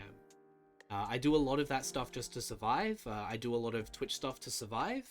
And anything that is greater than my rent, bills, and groceries gets tipped into things that allow me to be a professional GM better. So new tools, new miniatures, things like that, as well as essentially an investment in CYBERCRACK and getting the game going. So $220 unfortunately won't get it complete. The budget for that would be way larger given the art that I'm trying to get commissioned as well. But such is life. Such is life. Me, who also spent $110 each game on just 5 different games. I'm the same. My players are switching to Pathfinder. My D&D group is switching to Pathfinder in a month or so. And I've bought inside of a month the core rules, the beginner box, the advanced player's guide, the GM's guide, a lot of the Lost Omens world expansions and stuff. Not all of them physically, just a couple physically, but most of them as PDFs. And I'm hopeful that we'll actually get to play Pathfinder. Behind me, you can also see there's an entire cube there of Eclipse Phase books. So first edition Eclipse Phase, and then a couple of copies of the second edition. There's more Call of Cthulhu there than I've ever run, although admittedly some of that is solo adventures. If I flick around to show off the other side, the second down, right, what my hand is covering right now, this sort of black square here, that's all World of Darkness books. I'm a player in World of Darkness. I ran World of Darkness for a little bit. I ran a little bit of Vampire the Masquerade, but it didn't stick. But that didn't stop me from buying one of every vampire book, and also a copy of Hunter the Reckoning, because of course I did. There's Cyberpunk there, there's Savage Worlds down there, there's more D&D than you can poke a rusty spoon at. We all spend money on games, we all have problems. It doesn't include the $2,000 you spent on a 100 card deck of paper. Fatal Gaming, are you into Magic the Gathering by any chance? Because that sounds an awful lot like a Magic the Gathering thing. Spoon? Oh, thank you very much for the rusty spoon, Innocent Landmine. I wish I had a spoon in front of me that I could just pull out dramatically, but I do not. That would have been too good, I suppose.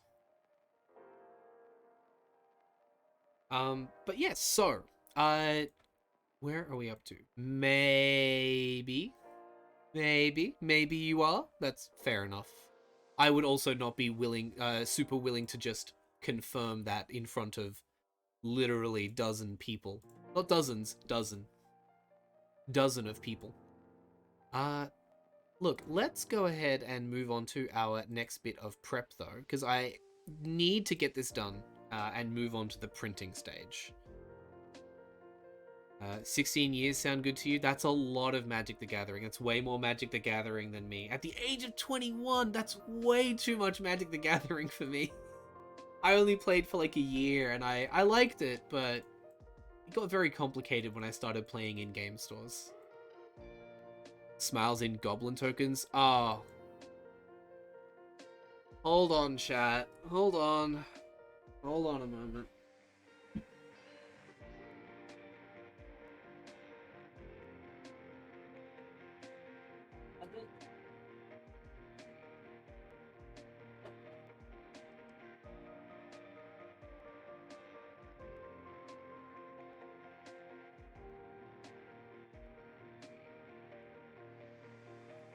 I don't know if I have it, chat. Look, it's here.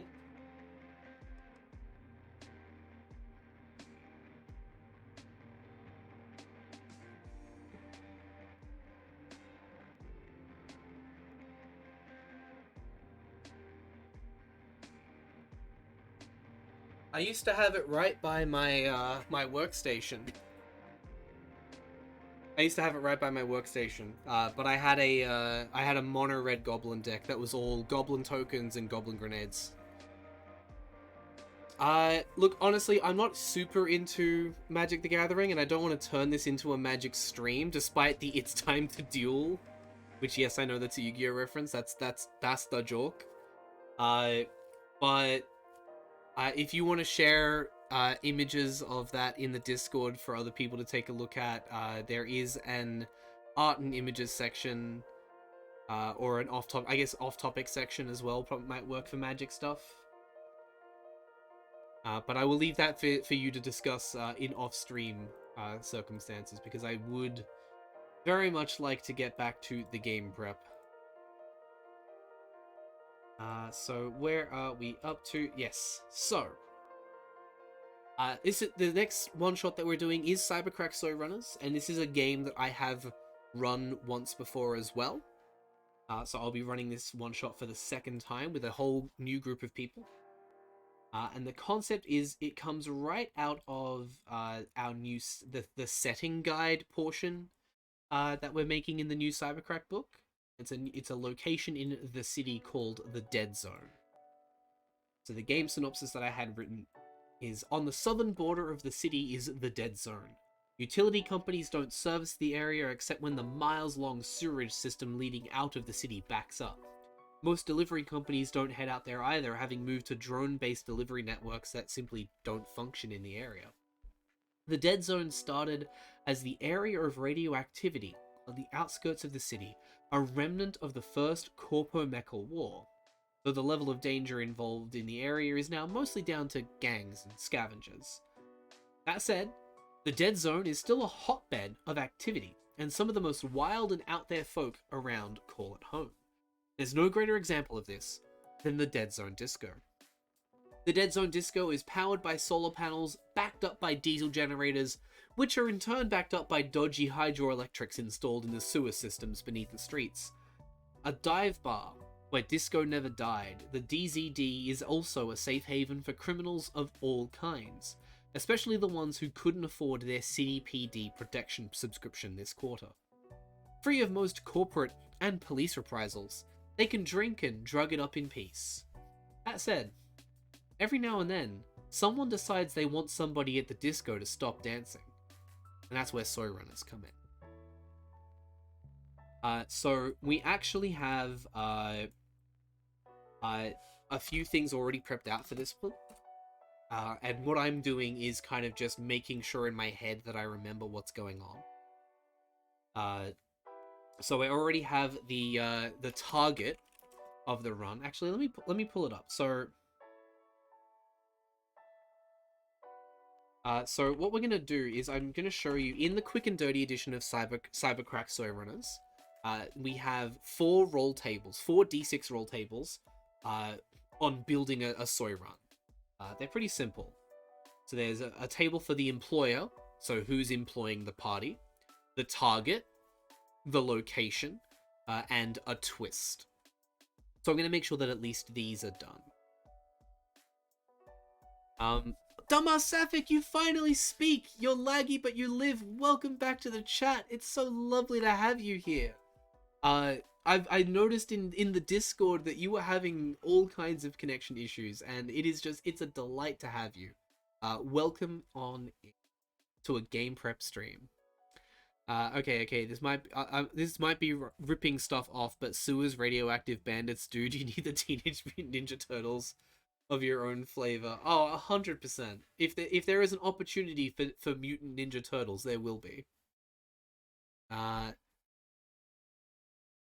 Guthan, the real problem was that somehow the laptop had only been in sleep mode, not off or restarted for over several weeks. Dumbass Sapphic, please. Please. For the love of God. Please. Make sure you give your computer some rest sometimes. We all need rest. Mammoth, middle-aged mutant ninja turtle. That's terrifying. But yeah, so what we've got is the employer. In this instance, I don't know who the employer is. So I'm going to go ahead and take this opportunity to roll some dice for it. So let's go ahead and pull up the dice cam. I'm going to grab a single d6 because I don't know who the employer is, and I feel like it would be very fun to find out. So I've rolled. It's a 6, which means the employer is a runner who failed. Oh, I love that. It's someone who got the job from someone else. The runner who failed, which means we need a name for the runner who failed.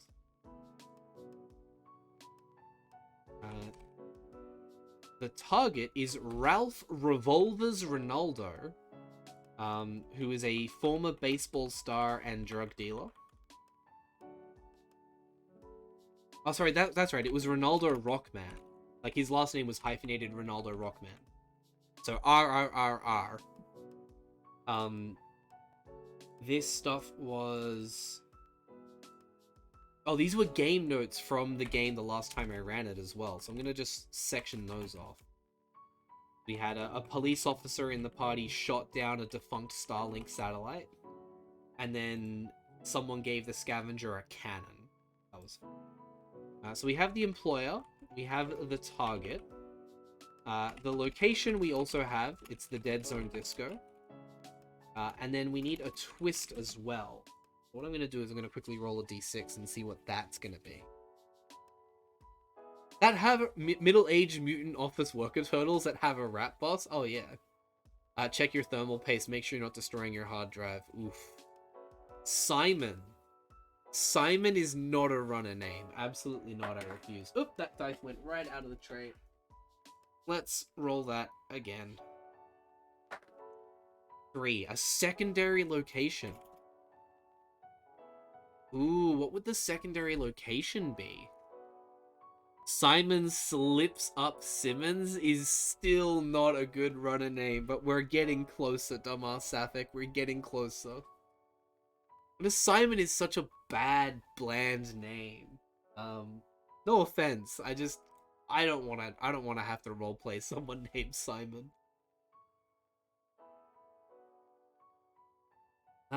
I don't know what the secondary location would be.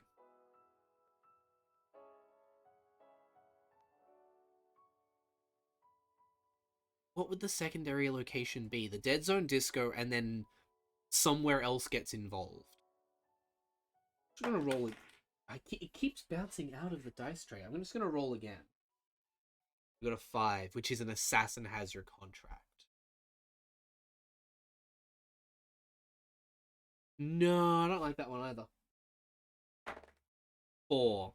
CDPD starts making arrests. Not in the Dead Zone Disco, they don't. Honestly, I like the idea of the fixer setting you up.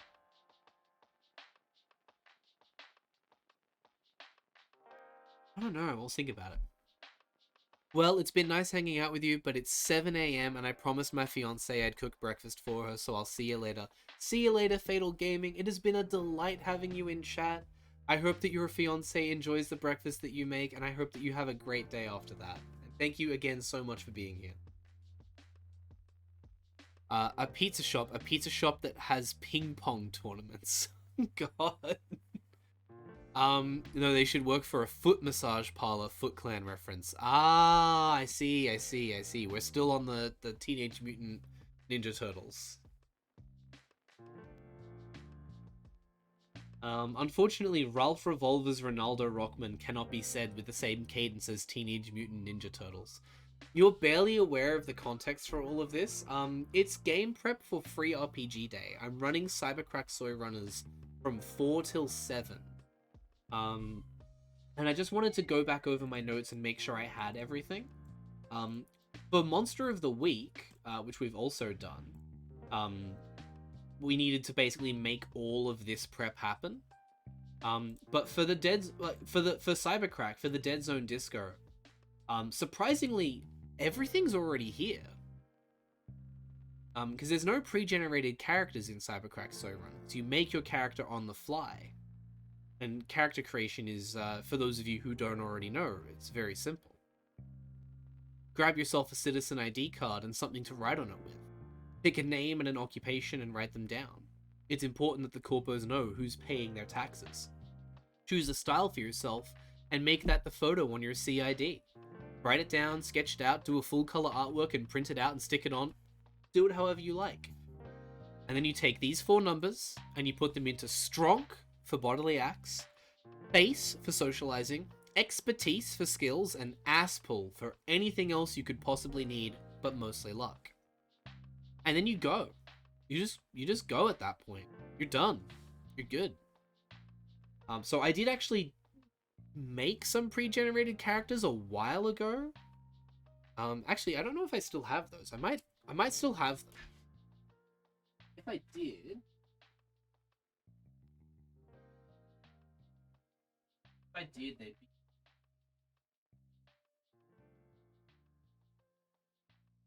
That's just awful.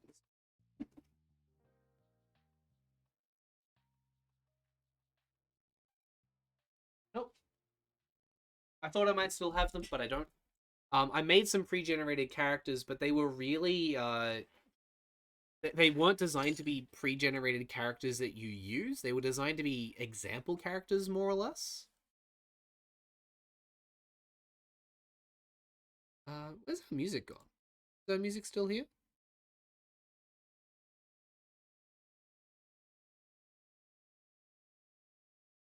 It says the music is still playing, but I'm not hearing anything. Oh. There's the GM's own Discord, by the way. Just casually open Discord. Oh, there it is. Must have just been a quiet spot in the track. Oh well. So honestly, I don't think I need to do too much prep for this. The real prep for CyberCrack is going to be getting a copy of these printed out to refer to at the table, and just being on top of my improv.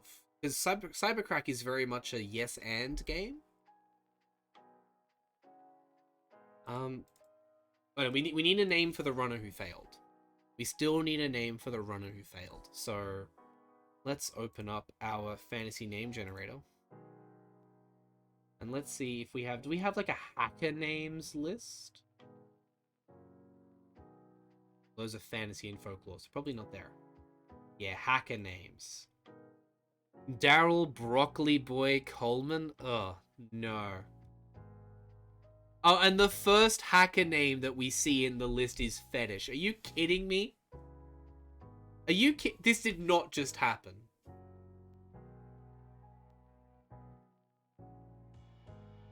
What am I meant to do with that? We're not naming them Fetish. Nightmare is more apt, honestly. Stevie the Hacker. Bin Juice, he's just a normal scruffy dude. Legal name Reginaldson the Second Junior the Third.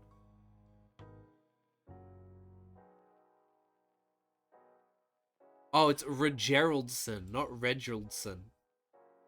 Regeraldson 2 Junior the Third. No. I'm not. I don't know if I want to name a runner Bin Juice. Are any of these going to be good? Oh, Splinter! We've got Splinter if we want to do the Teenage Mutant Ninja Turtles vibe. Oh god, that means the party ends up being against... the party would end up being against the Teenage Mutant Ninja Turtles if they show up. So... maybe. Upon further consideration, I vote for Dumbass Sapphic suggestion. So, Bin Juice. You know what? Why not? Bin Juice.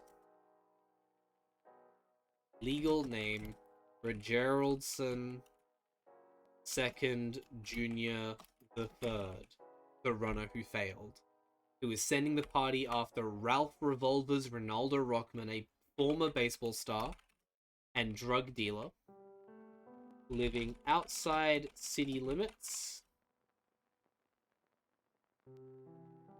and avoiding consequences for recent actions. And the twist is, I don't like the twist being a secondary. I think honestly, I honestly I would prefer the twist being the fixer set you up.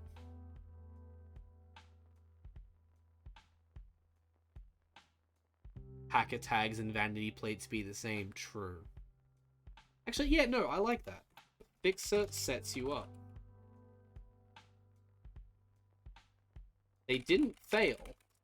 They actually made it onto Ralph's payroll.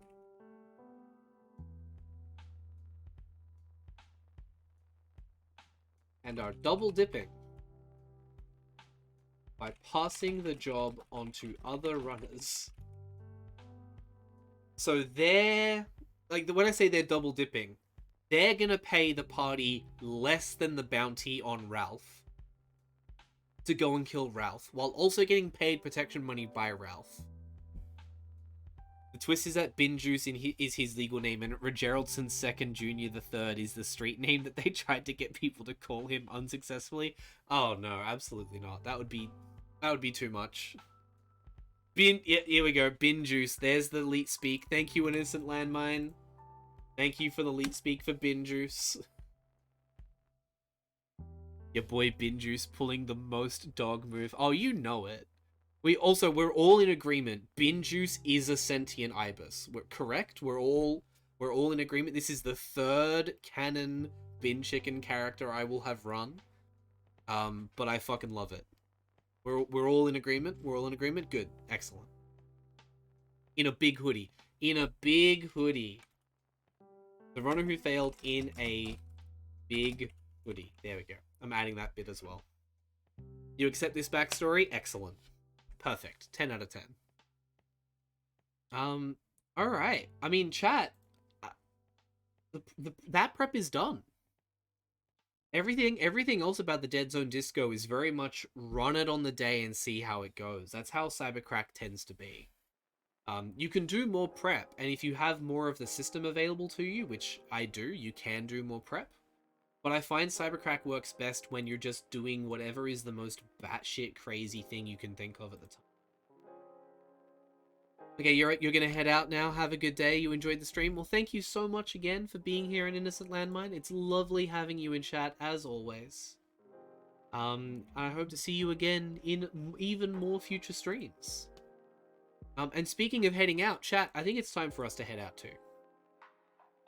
The reason for that is I have printing to do, and I need to watch something while I do that. Lightly implies a subsect of Ibis culture as ridiculous, elitist, upper-class caricatures. Oh, 100%. But the good news is, chat, is that a very good friend of mine, who is actually going to be experiencing what we just prepped tomorrow, is streaming right now, I believe. Yes, the real Radhom is still streaming. It looks like someone just got banned in the chat, so hopefully, oh wow. Yeah, someone just got hella banned in chat. Chat, we're gonna raid into the real Radhom, and I'm gonna try and rapidly get context for that. Radhom is a chill lefty Australian political streamer. Currently painting an incredible combo troll mini. So we're gonna go and check out some politics stuff while I do my printing. Thank you so much for the follow, Sakimi. It was awesome having you in chat today, by the way. Let's go and discover some ban information and see what's got the political chatters so up in arms. I'll see you on Sunday for Tabletop Tales. Have a good one, everybody. Talk to you soon. What a world.